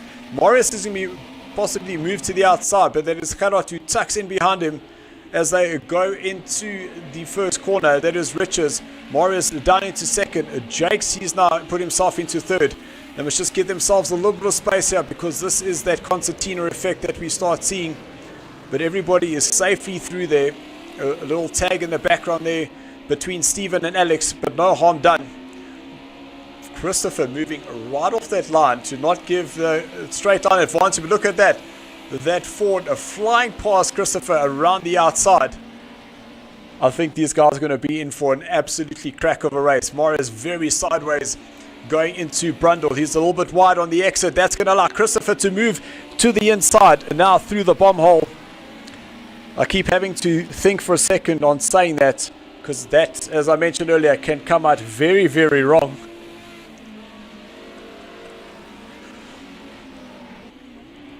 Morris a little bit sideways. You can see how he just throws it into that corner. And he is now in between a green mamba sandwich. There's, I think that is Gerard in 7th place, who's now dropping down the order. Morris flying back down the start straight. Now on the inside, flicking it through Richards. Takes that first place once again. So we have just completed one lap, and we've already had the positions changing 3 times. Ew, that was a very early turn in. But that's what Morris wants. A little mistake there for Alex back in 6th place. Let's see if Pierre is going to be able to take advantage of it. We're still not seeing a position change there. So Alex has been able to hold that gap between himself and Pierre. Gerard in 8th place now. 130 for him, where he was right up top. Now Gerard making a move to the inside on Pierre. You can see him a little bit later on the brakes. I seem to have lost them. There must have been a touch between himself and Pierre. So Gerard back off the track. He will now rejoin. So he's going to be overtaken by Ronaldo. And we have Memo in 10th place. He's now closing up on Gerard.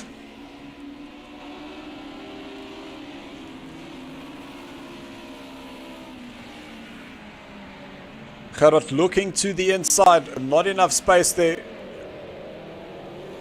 4 cars very close to each other, and it didn't look like they touched. So great control there by all 4 of these drivers.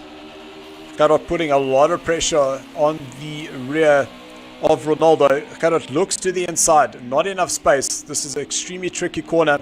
They will go through here, single file. Oh, Memo touches the inside curb and he puts himself up against the inside wall. So we'll just head back to the action. Oh, Ronaldo getting that very wrong. That's going to be an easy overtake there for Gerard. And possibly Steven will move up ahead of him.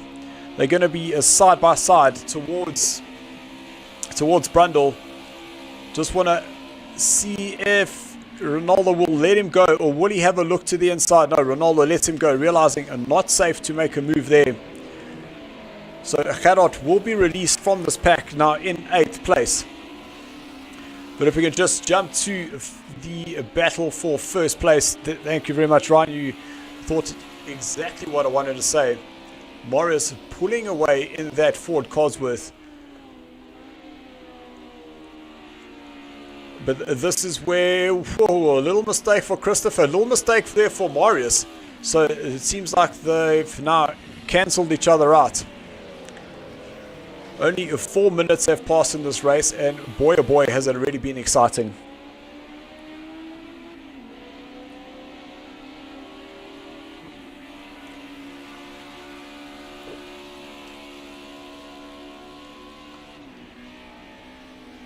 So Ryan, with the guys coming through Brundle, what was your mindset in terms of the rhythm that you wanted to get? Going into the left and then hard into that right-hander.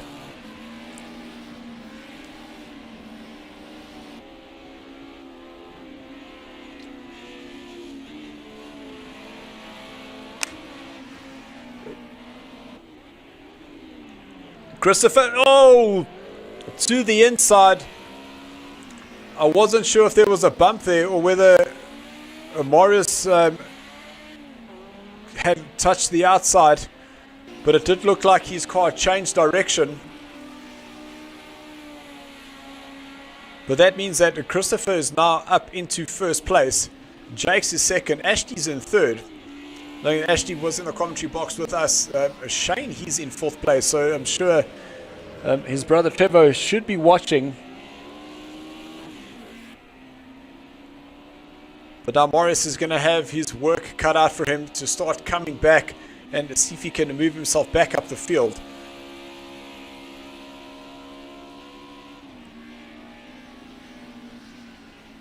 So Christopher opening a 1.5 second gap between himself and Jakes, who's in second place. But there comes Morris. He is already closing back there. He's taken that position away from Shane. So now that Ford looks like he's on a charge. He definitely has got something to prove.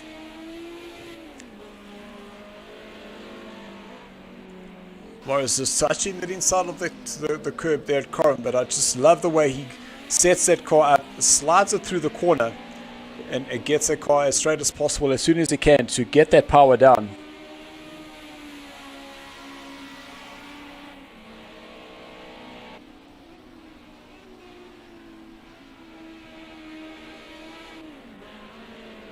Once again, touching that curb, and we did see him go off there in that the qualifying, so I'm sure he is still aware of that.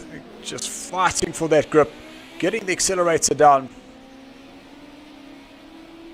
and you'll just see now how he'll start pulling himself that gap away from Shane. You can see just under his name the distance now 0.8, 0.9. So Mario's finding 0.3 of a second down that straight. And that is the advantage that he has. Very sideways, absolutely great shot of Morris coming out of Nelson. Flat through the bomb hole. Man, I definitely wouldn't be able to do that.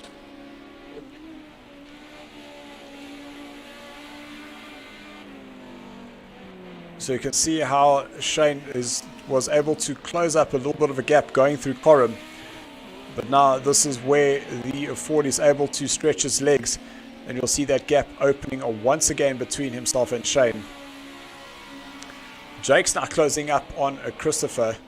So that was 1.5 seconds. That's now down to 0.8.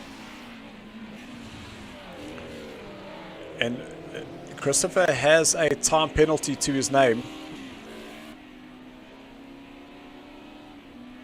So if you can just bring up the standings there for us, Ryan, we'll be able to see what that penalty is. It should have an overview.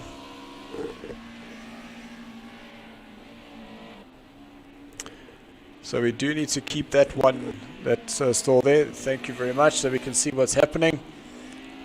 It should say timings right at the bottom. So Christopher leading here, heat 1. There it is. So it's only a 1 second penalty there for Christopher. And Jakes is currently within that time. So if the positions stay as they are with that time, Jakes will win here. But still 11 minutes to go. Christopher off the track coming out of the last corner.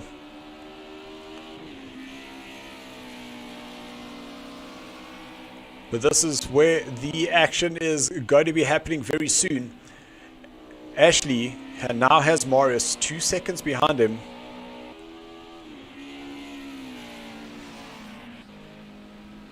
We can hear the whine of that Ford Cosworth coming up the straight there.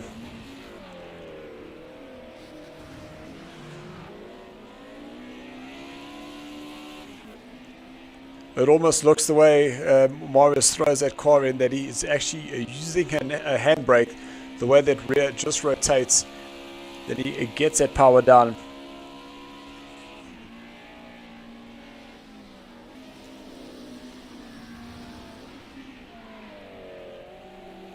Lots of curb there for Marius, but you can see how neat that line is. So Ashley, I'm sure, is going to be watching that rearview mirror and seeing the Dominus Ford closing up behind him. And it all depends whether he tries to fight for the position or just releases Marius and allows him to go and try and catch the guys up front. So a quick scan through the field, and I see that Stevens has just moved himself ahead of Marshall. So Steven now up into 10th place, and Marshall now down into 11th.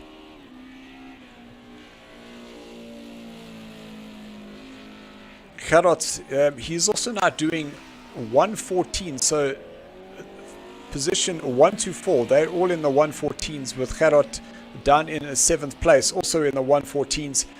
So if there wasn't the bump, or we're not sure what happened to Gerard, but he would very well be in the mix up front there.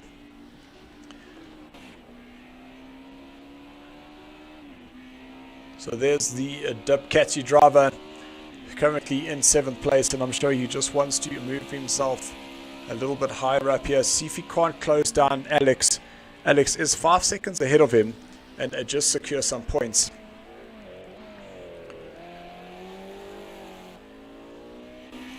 Now we have Marius going 0.4 of a second quicker than Ashley. We have 8 minutes to go. We saw them, Marius coming around, Murray's in the background there. So the timing, you can see 2.2 and then dropping down to 2.1. So Marius closing up on Ashley. It's going to be very interesting coming to the end of this race. And Jakes is still within 1 second of Christopher. Whoa, Marius a little bit late there. So as this currently stands, Jakes will win this race because of that 1 second time penalty that Christopher has to his name. So 8 minutes to go. We'll have 7 laps. You can see how tight that line is for Marius. Too much curb on the inside.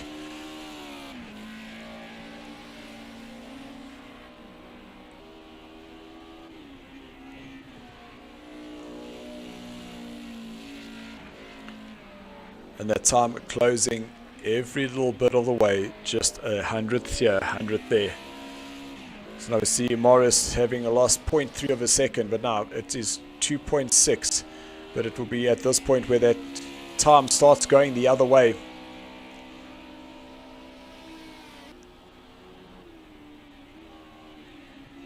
So it was actually Ashley who went quicker out of himself and Marius. Marius a 1:15.4.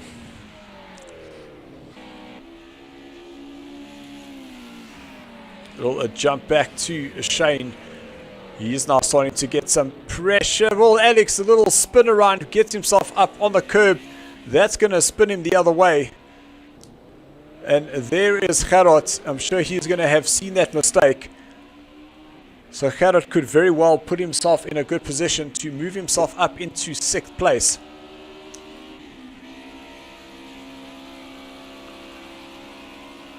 So guys, if you're on the stream, let us know what you think about the racing. It has been extremely exciting, and this is exactly what we like seeing here at the SARCO league races.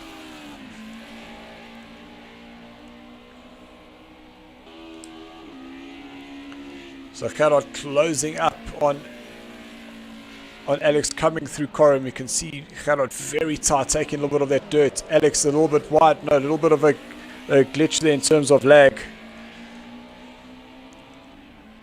But that is Marius right just a little bit ahead of Alex. So I'm wondering whether there was a mistake there, because that's Marius now in 5th place.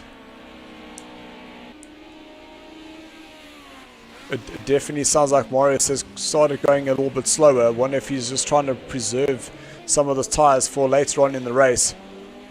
But he's going to have Alex and Gerard right behind him very soon, which means that Shane's now up into 4th, and then we can see that confirmation.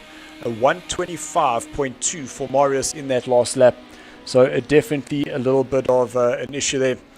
So Theo, thanks so much for joining us. I do see your message there. We had just started the stream when I tried to call you, but don't worry, I'll give you a call in the morning and we'll have a chat. But thanks so much for joining. Really lucky to see you there.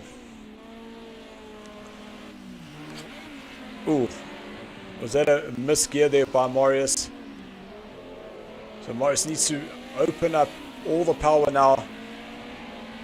But I do get the sense that he's losing some of that straight line speed, because he almost moved to the outside. No, he still has it.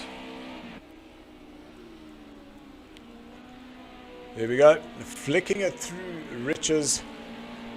So it does seem like he is back on that pace. So a 1:14.7 there for Morris. So definitely on the pace again. And Jakes is playing on that cusp. He's in the second, out of a second, in a second, out of a second. 4 minutes to go. So 3 laps left of this race.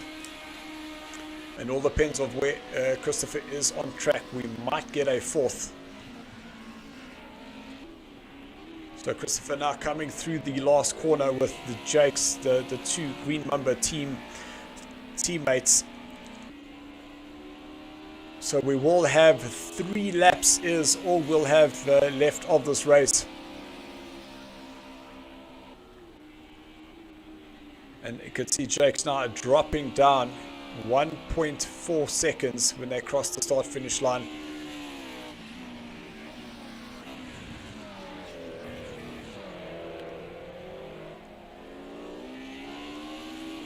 So boy oh boy, that is extremely close. Marius a 1:14.7, Alex 1:15.1, and Gerard 1:14.8. Those 3 are within just under 3 seconds of each other. So we can just jump back there, please, Ryan. So Ashley in 3rd place, and that was the battle I was looking for.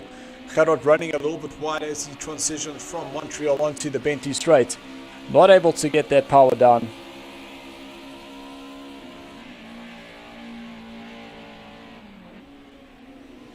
No, there goes Marius. That rear letting go completely. Marius down in 7th place is going to have to just try and get it back on. Ooh, saw that in the background. That was Pete putting it on the inside wall there. So Marius for now will be safe.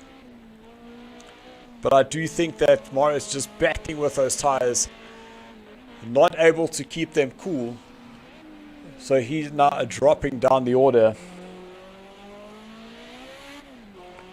Message coming from Brandon DeSantos. Awesome racing. SARCO is the best online community, and I'm honored to be part of it. Brandon, all we can say, thank you for finding us. Thank you for racing and being part of the show. So Gerard, heavy braking now into Montreal. Can he get that car turned in? Get that power back on? Not going to be close enough to catch Alex just yet.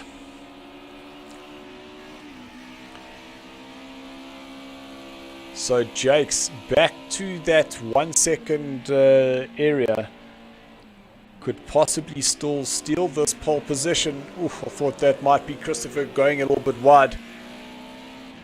But within a second, there's looks like Troy in the background there. Looks like he was going to get ready to move over.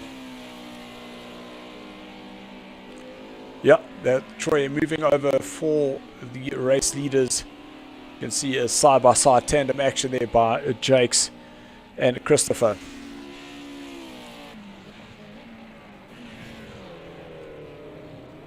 Jakes right up there now.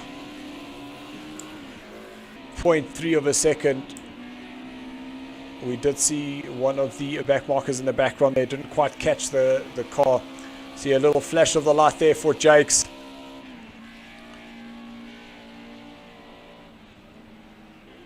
And as the team bops of the Green Mambas, there are no driver's orders here. These guys have been told, go out and have a race. And I must say, it's really cool to see Shane up in 4th place. We'll have to find out where Trevor is, because I'm sure he would have loved to have seen this. So 10 seconds remain now. So it looks like the guys will be able to get across the start-finish line. There's 4 seconds, 3 seconds, and Christopher moves over to give Jakes the win. So that was quite sportsmanship there of Christopher. Great driving there by Jakes. Ashley, he will come home in 2nd place. Oh no, what am I saying? Wait, they're still racing. So it looks like they crossed the line and they're able to do another lap. I honestly thought that that time was over, but I see time remaining, so they've crossed the line and they're still going. We can just drop down to Ashley. Just want to make sure that he's still at pace. Yes, he's still at pace, so definitely still racing. Which means this gives Gerard an opportunity to now come back. Alex fighting hard here in 5th place. Gerard from Ducati Racing, that driving by himself, and just wanted to see who that was in front of them, but I think that is a back marker. That is one of the Rough Riders BRK team, and that is Shane that's actually in front of him. Oh my goodness, that actually got a lot closer than I anticipated. So there's confirmation that the race is now complete. So Jakes will win, Christopher 2nd, Ashley's in 3rd. This is the battle for 4th, 5th and 6th place. Absolute great racing there by these guys across the line. So Shane will get that 4th place. Alex is 5th, Gerard 6th. Marius will come home in a 7th place with Pete down in 8th. Pierre on the track to finish in 9th place with Marshall in 10th, Stephen 11th, Ronaldo in 12th, Troy in 13th place, and Memo down in 14th position. So Ryan, what are your thoughts on that race?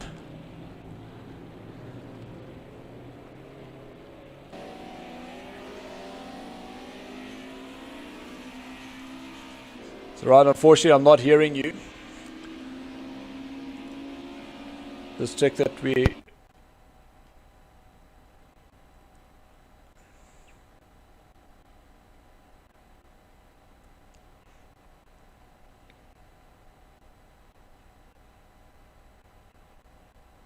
So guys, looks like Ryan's just making some connection changes there. It's clicking on and off there, Ryan. Click it again.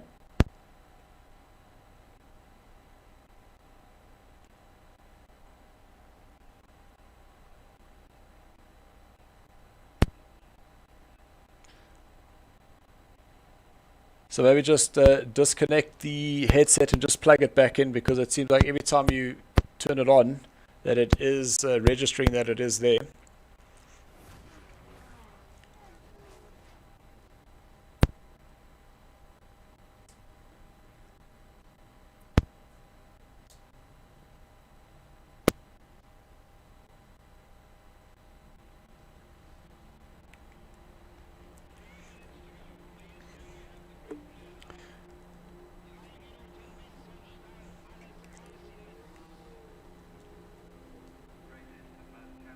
So let's just remember to remove the qualifying.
Let's just remember to remove the qualifying.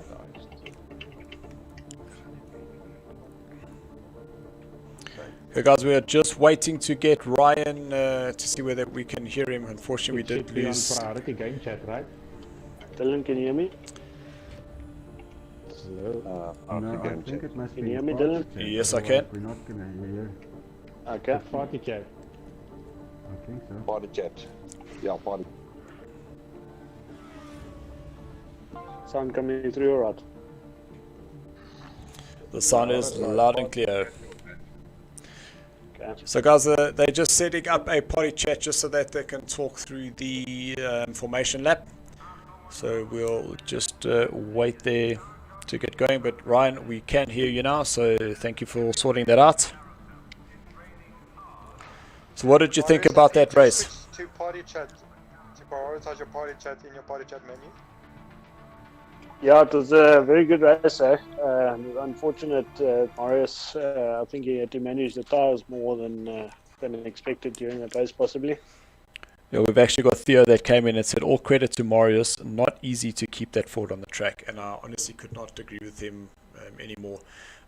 The way he was just fighting up front there, and he did say that it would eventually come to a point where he would possibly lose those tires and would not be able to keep up with them.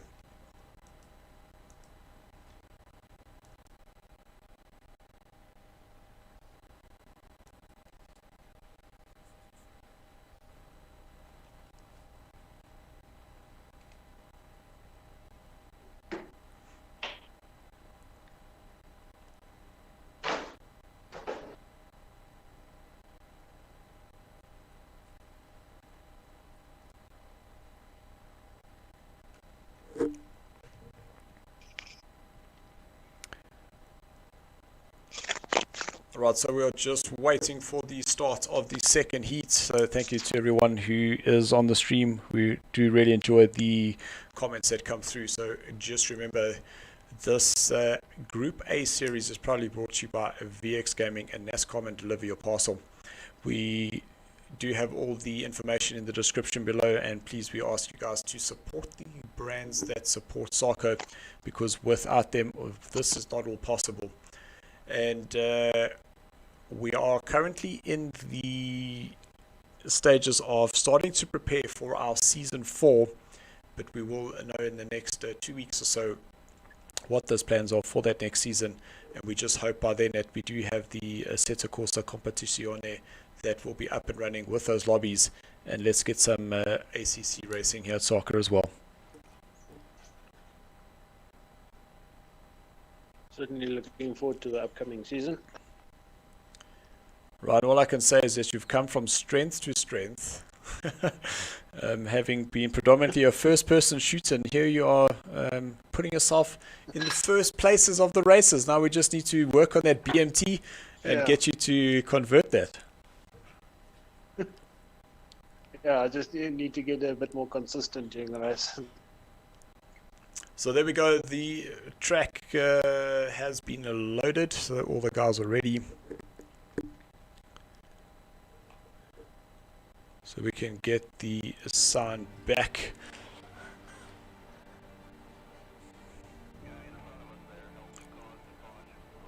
So I must say that was quite an interesting move there for Christopher. I didn't think that he thought he would have had to do another lap, because that definitely caught me off guard. But to just move over and let Jakes have the win, knowing that he still had that 1 second penalty. That was quite an interesting move.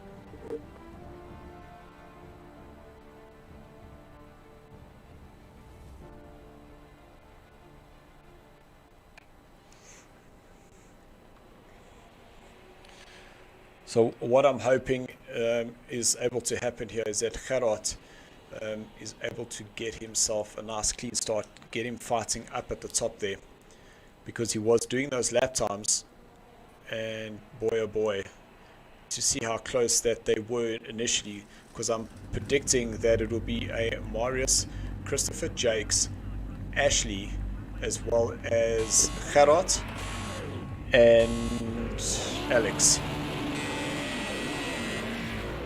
Okay, so the guys are just pulling away. They will now move over to the left-hand side to allow the guys to start overtaking, to get themselves into position for the formation lap.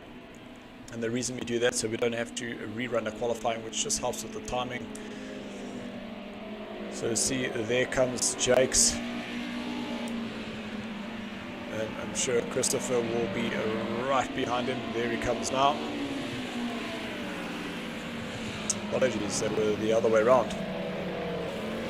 So Ashley, he will now move into third place ahead of Gerard. And if they don't hurry up, I think they're going a little bit too quick up front there, because they don't have... Oh, there we go. They've obviously heard what I was saying, and the guys are now slowing down.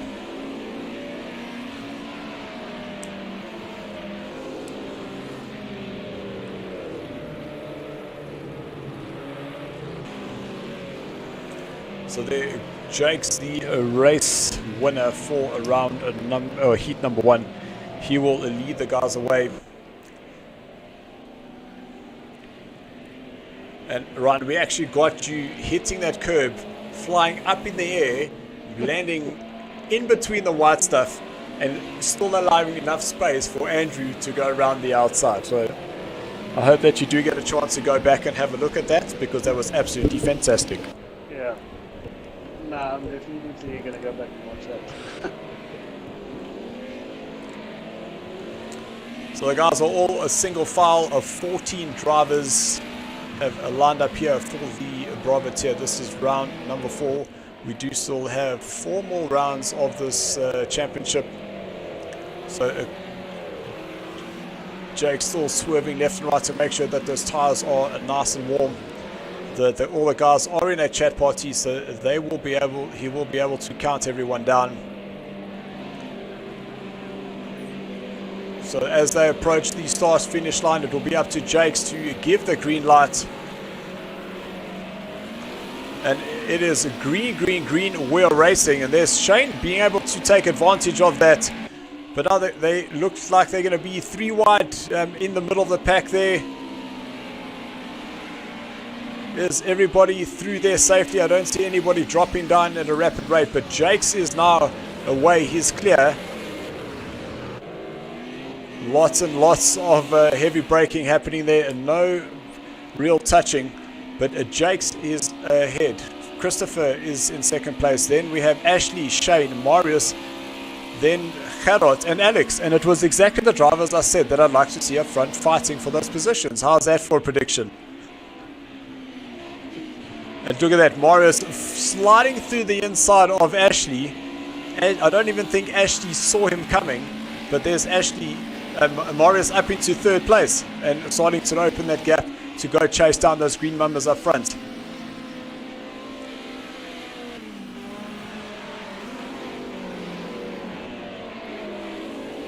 See Morris taking that tighter line, very much as we saw Gerard doing. In the promo video that I had for this race, that was exactly the same line that I took. But I see, if we just jump down a couple of places, it looked like Gerard was going around the outside of Alex.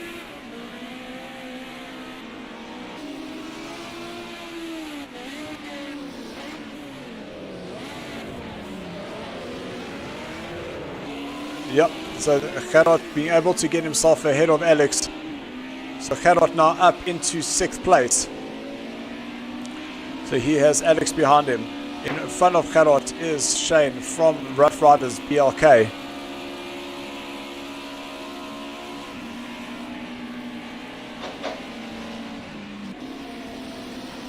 Morris sideways once again coming out of Nelson. Oh, little sideways action there for Gerard. He's got to be extremely careful because having lost it there, he's going to have a whole bunch of cars passing him.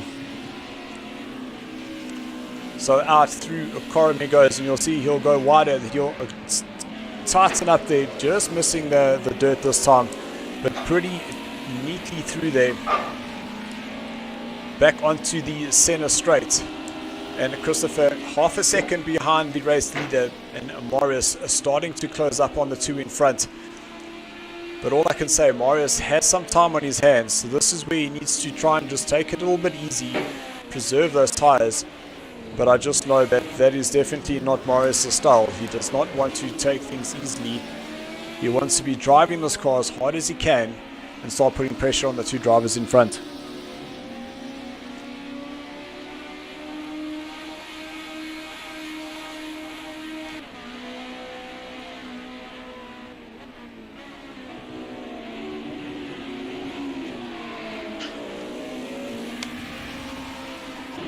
Great shot of first, second, third and fourth, but their little battle now starting to build up between 4th, 5th, 6th and 7th place.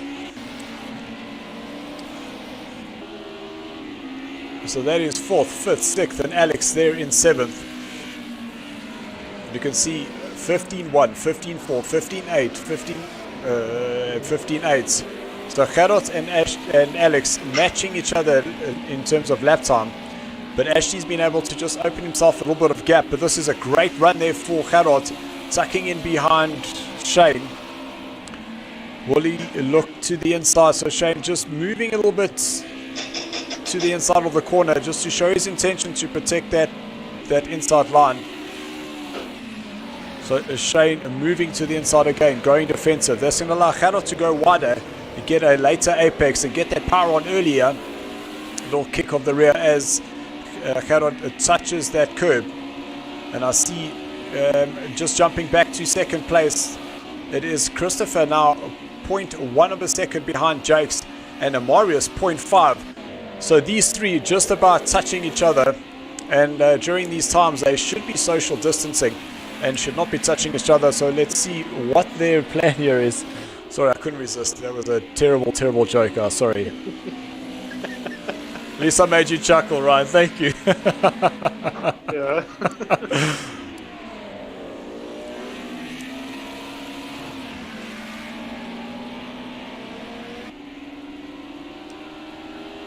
So two very prominent battles happening between the first three and then the next four.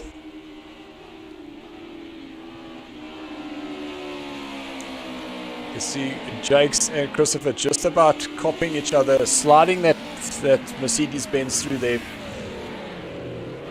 And this is where Morris is going to now be able to get that power. Oh, Christopher has made a little mistake. So he's going to fall one place down by the end of the straight. But will Morris now put it up on the inside? He's going to take both of them. That is absolutely fantastic. Now I just need to vote caution to the wind here. He's been able to hold on to that maneuver. Absolutely fantastic, being able to take both of them on the straight. But now Jake's fighting hard, moving to the inside as it comes into Coram. Morris getting the rear wide. Jake's possibly just coming off that power a little bit, little touch. Oh! Jakes and Christopher just about on top of each other. Now Morris will have a little bit of a breather, being able to open up the gap now. Christopher on the outside, getting a run on Jakes. And further down, Gerard is now ahead of Shane. So Gerard now up into a 5th place. He now has Ashley ahead of him, 3 seconds. But Shane and Gerard just about side by side.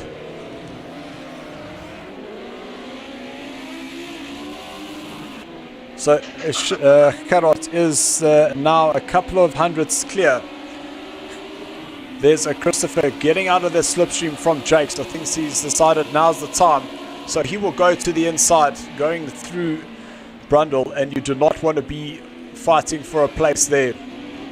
But it looked like Jakes just heeded the position, allowed Christopher to go through.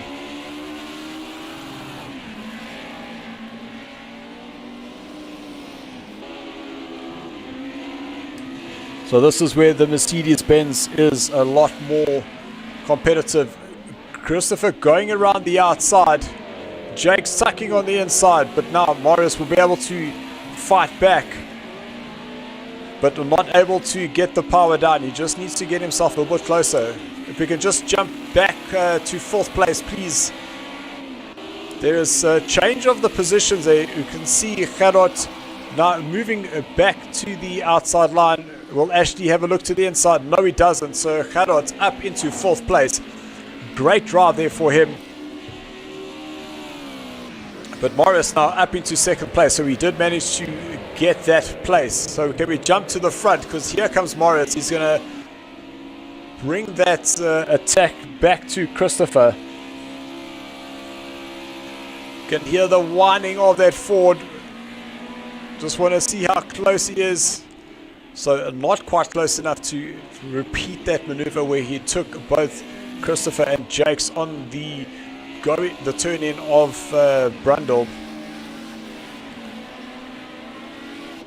But now Morris is going to start feeling the pressure of those tires. It's now 10 minutes have gone by. So sorry, just over 9 minutes left, excuse me, of this race. You can see how Jakes closes up on Morris going through Coram, and that's where Morris has to be so careful.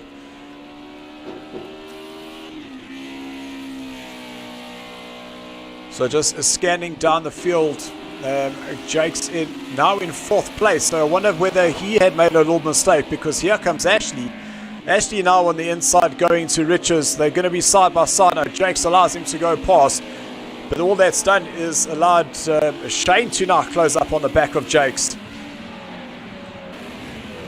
We'll lock up there for Gerard. And tandem sideways drifting by Ashley, Jakes and Shane. So incredible close racing happening here in Heat 2 of the Alpha tier. Jakes closing up on the back of Ashley, but he won't be close enough to make a maneuver. Or a little touch of that inside curb there of Brundle. Jakes will just have to be a little bit patient.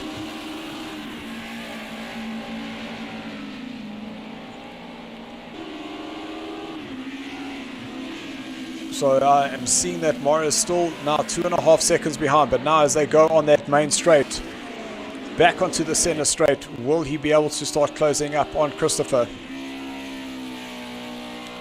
So from 2.5 seconds now down to 1.7 or 1.6.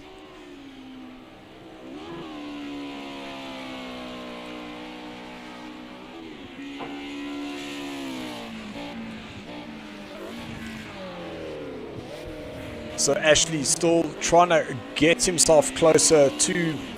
Oh, looked like Morris was a little bit slow there. But further down, Jakes in the mix of things. He's still ahead of Shane, but he's trying to find a way around Ashley, who's in 4th place. Gerard in 3rd.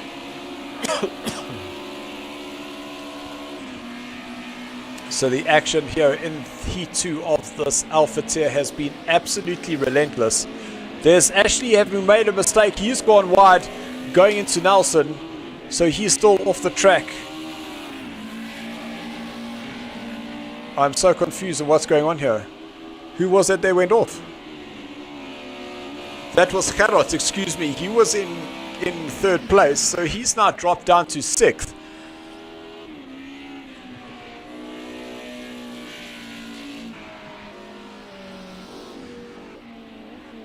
So the two colors of the cars between Gerard. No, Gerard, that's not what you want to be doing.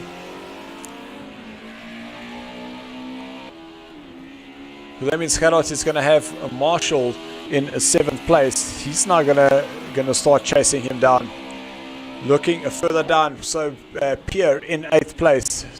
Sorry guys, we would have loved to have caught more of the action further down, but the action up front has just been so intense that we haven't had really time to see what else is happening. But now I see Jakes is closing up onto Ashley, who's in 3rd place. If you can just jump there to 3rd, please, Ryan. And this is why it is so difficult for us to keep going down, because these are the guys that are fighting for podium positions. Jake's very, very close to the rear of Ashley, and it looks like Morris has now been able to just manage those tires. We saw Jake's going around the outside of Morris. Little touch of the brakes for Ashley. Jake's, he too touches the brakes. Jake's tries to go around the outside. Little slip of the rear there for Jakes. He's now spun it around. He'll cut back across the track, but that's going to allow Gerard to possibly get a position. So luckily for Jakes that Gerard and Marshall are a little bit further down.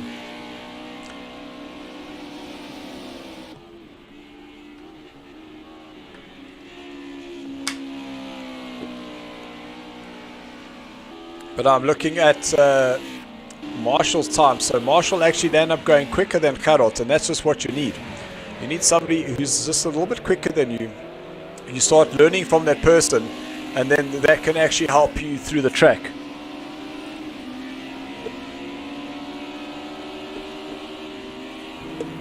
So Ryan, I do think that Morris has been able just to find himself in a bit of a groove there, realizing that he can't be pushing too hard.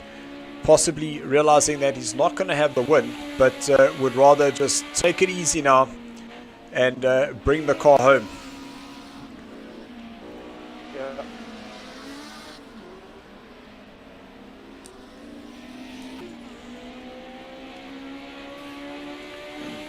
So there's a Morris in a 2nd place, so 4 minutes left to go. So we could possibly still get in possibly 4 laps. Let's just see what happens and where Christopher is coming through in that last couple of seconds.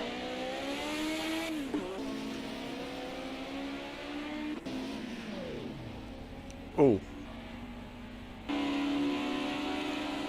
that cameraman Tim, you know, sometimes doesn't know what he's doing. Gets himself stuck and staring at the trees. We were looking for Jakes, but let's have a look at Sly Pete. So Sly Pete is in 11th place, so he has Troy behind him in 12th. Ahead of him was Alex, his teammate for the Rough Riders. Remember, Alex was up into 5th place, so I definitely think there might have been a little mistake for him and has dropped down the order. But really, really crazy close racing, and this is exactly what we expected. Not because they are the alpha tier, but that is the type of racing that these cars offer us.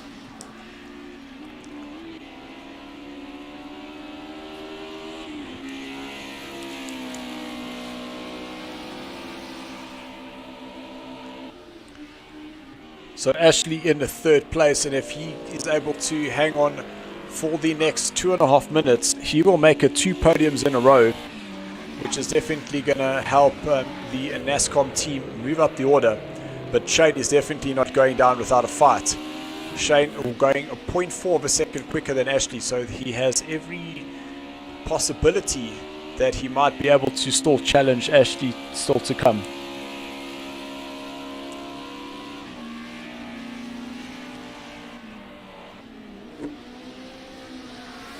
So Ryan, the one thing I'm very happy to say is that we've had 2 races here in the Alpha tier, not one disconnection, and yes, I'm going to throw myself on the limb and saying it will not happen. There are 2 minutes left, and I'm really, really happy for that.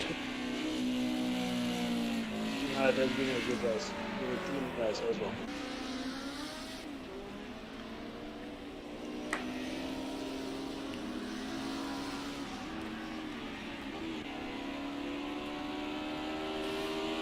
So when Ashley crosses the line, that's a 1 minute 20 seconds to go. So Christopher will definitely be able to get around in time.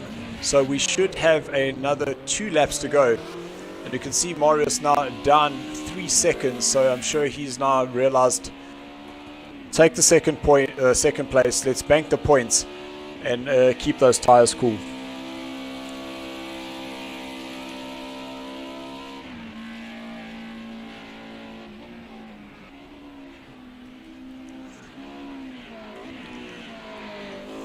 So a nice tight line there for Christopher.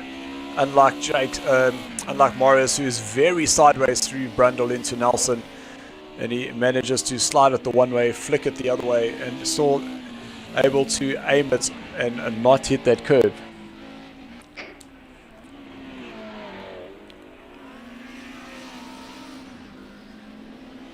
You see Marius coming through the last corner, and Shane still fighting extremely hard. So the tables turned there for Shane and Ashley. So Ashley now going 0.4 quicker than Shane did. So this is the last lap. So that is it. The time is now complete. And not a time penalty, Ryan. I don't see anyone with a time penalty. So that's very interesting. Marius, what are you doing?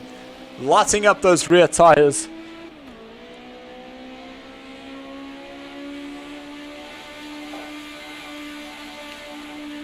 Just love the way that Ford Cosworth just screams all 480 horsepower of it. You can see Morris definitely showing off in that last lap. Look at that lap time, a 1:13.6.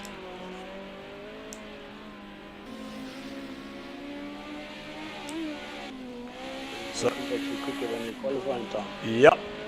So I think as he's been driving, now also the car's lighter, he's been able to throw it around. So Christopher will cross the line in first place. Marius will come in with an absolutely fantastic drive. Second place for Marius. Ashley in third. Shane will finish in a very respectable fourth place. So that is for himself 2 back-to-back fourths for him. Jakes finishes in fifth, having won the first race. Gerard in sixth. I'm sure he'll be happy with that. Marshall, he finishes in seventh, with Pierre in eighth place. Stephen in ninth position. There's Stephen there with Alex down in 10th place. His teammate for the Rough Riders is Pete down in 11th place. Ronaldo in 12th position, with Tabasco Troy in 13th place, being very much chased by both Ronaldo, Ronaldo being chased by Troy and Memo. So really good to see that these guys are still having a tussle, and I'm so sad that we weren't able to see more of it. But with that action up front, man, how on earth could we have gone away from that?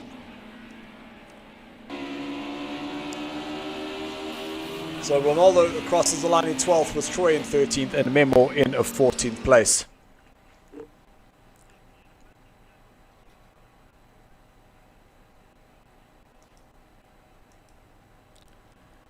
So Ryan, thank you so much for joining me in the commentary box. We'll definitely try and get you in there again. But really interesting, great camera work, and man oh man, what an absolutely fantastic race. Thank you very much for having me. Yeah, it was an absolute cracker, as usual as it is in the Alpha, yeah. So we're definitely looking forward to seeing you next week. I'm just going to send those invites out to the guys to get them in.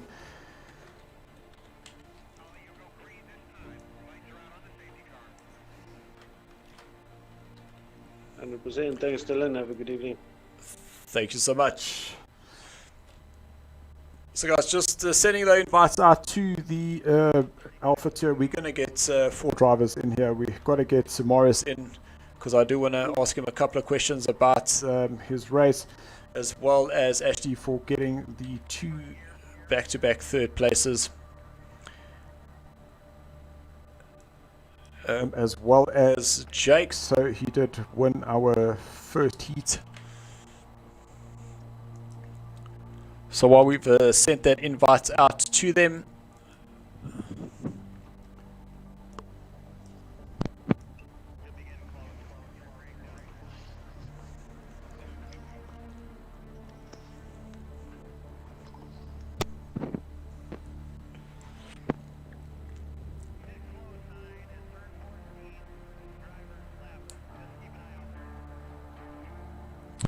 so just some messages coming past. Brandon DeSantos saying close racing for the podium. Go guys. We see that Brandon supporting Ashley there, saying go Ashley. We also had a congratulations to all. Was exciting to watch. Theo, thank you so much for joining us. And Brandon DeSantos once again saying congratulations, a good race. Where is Morris? Let's get Morris in here as well, because man oh man, Morris, you're in the wrong run. No, let me try that again. You're in the wrong lobby. Wrong lobby together is a lobby. Morris. Okay, we see Morris has just left admin call, so I'm sure he'll be joining us now. So let's get everybody together. Let's start off with you, Ashley. An absolutely fantastic drive for you. 2 back-to-back third places. But it wasn't quite as easy as expected.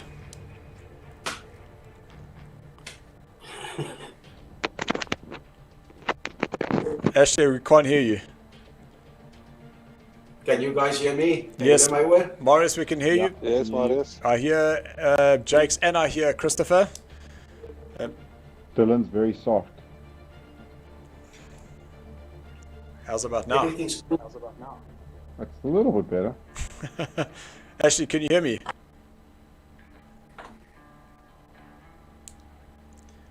So Ashley, just check that you haven't muted yourself. Unfortunately, I'm not hearing you there.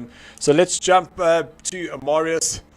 Absolutely fantastic race. A bit of a difficult one in the first race. Had an off there going into the last corner. We weren't quite sure whether there was contact there, but it looked like that the car was a little bit out of control and trying to fight back up the field, but just too many mistakes. Was that the tyres giving you problems? No. I had damage because it threw me into the barrier. So with the damage, I kept on making another mistake. Trying to keep the thing on the road. But it wasn't a real touch. There was some kind of a lag between me and Christopher because it felt like he bumped me off. Gotcha. But he didn't. He was far away from me. Yeah. So and then I need to just get from your points of view. Going down the Bentley straight, you've got the 2 green numbers in front of you, and you say, to hell with this, dive on the inside and go past both of them. Absolutely fantastic. Yeah, no, I decided they buggered that. I need to get in front of Christopher so I can hold the thing up, but it didn't work. No, 100%. That was an absolutely great effort. And then coming home with the second place there, Marius, did you kind of realize that if you were trying to push, that we were going to overheat those tires and just went for that second place? Yeah, because the pace, I think the pace was so close that after Christopher got in front, and then that other corner where there wasn't the bubble Jakes there, it was oh, my Jakes. And then Jakes jumped through too. Yeah. That's what I thought. Right then. I just couldn't get back because I had to, it kind of forced me to go straight on off the track. Yeah. I just couldn't close that gap. They're too fast. Let's go to you, Jakes. So thanks very much, Morris. Jakes, in second place, but you're essentially managing that 1 second between yourself and Christopher. And then go to the start-finish line, and all of a sudden it looks like Christopher comes off, and you guys actually needed to go and do another lap. Yeah, we thought that was the last lap. And I asked him, is this it? And he said, no, there's another lap, so we have to go again. So it worked out for me. I could keep close enough. I saw that there was a 1 second gap there, and Christopher, I think he couldn't increase that gap there, so he decided to just give it to me. And thanks a lot for that, Christopher. I appreciate it.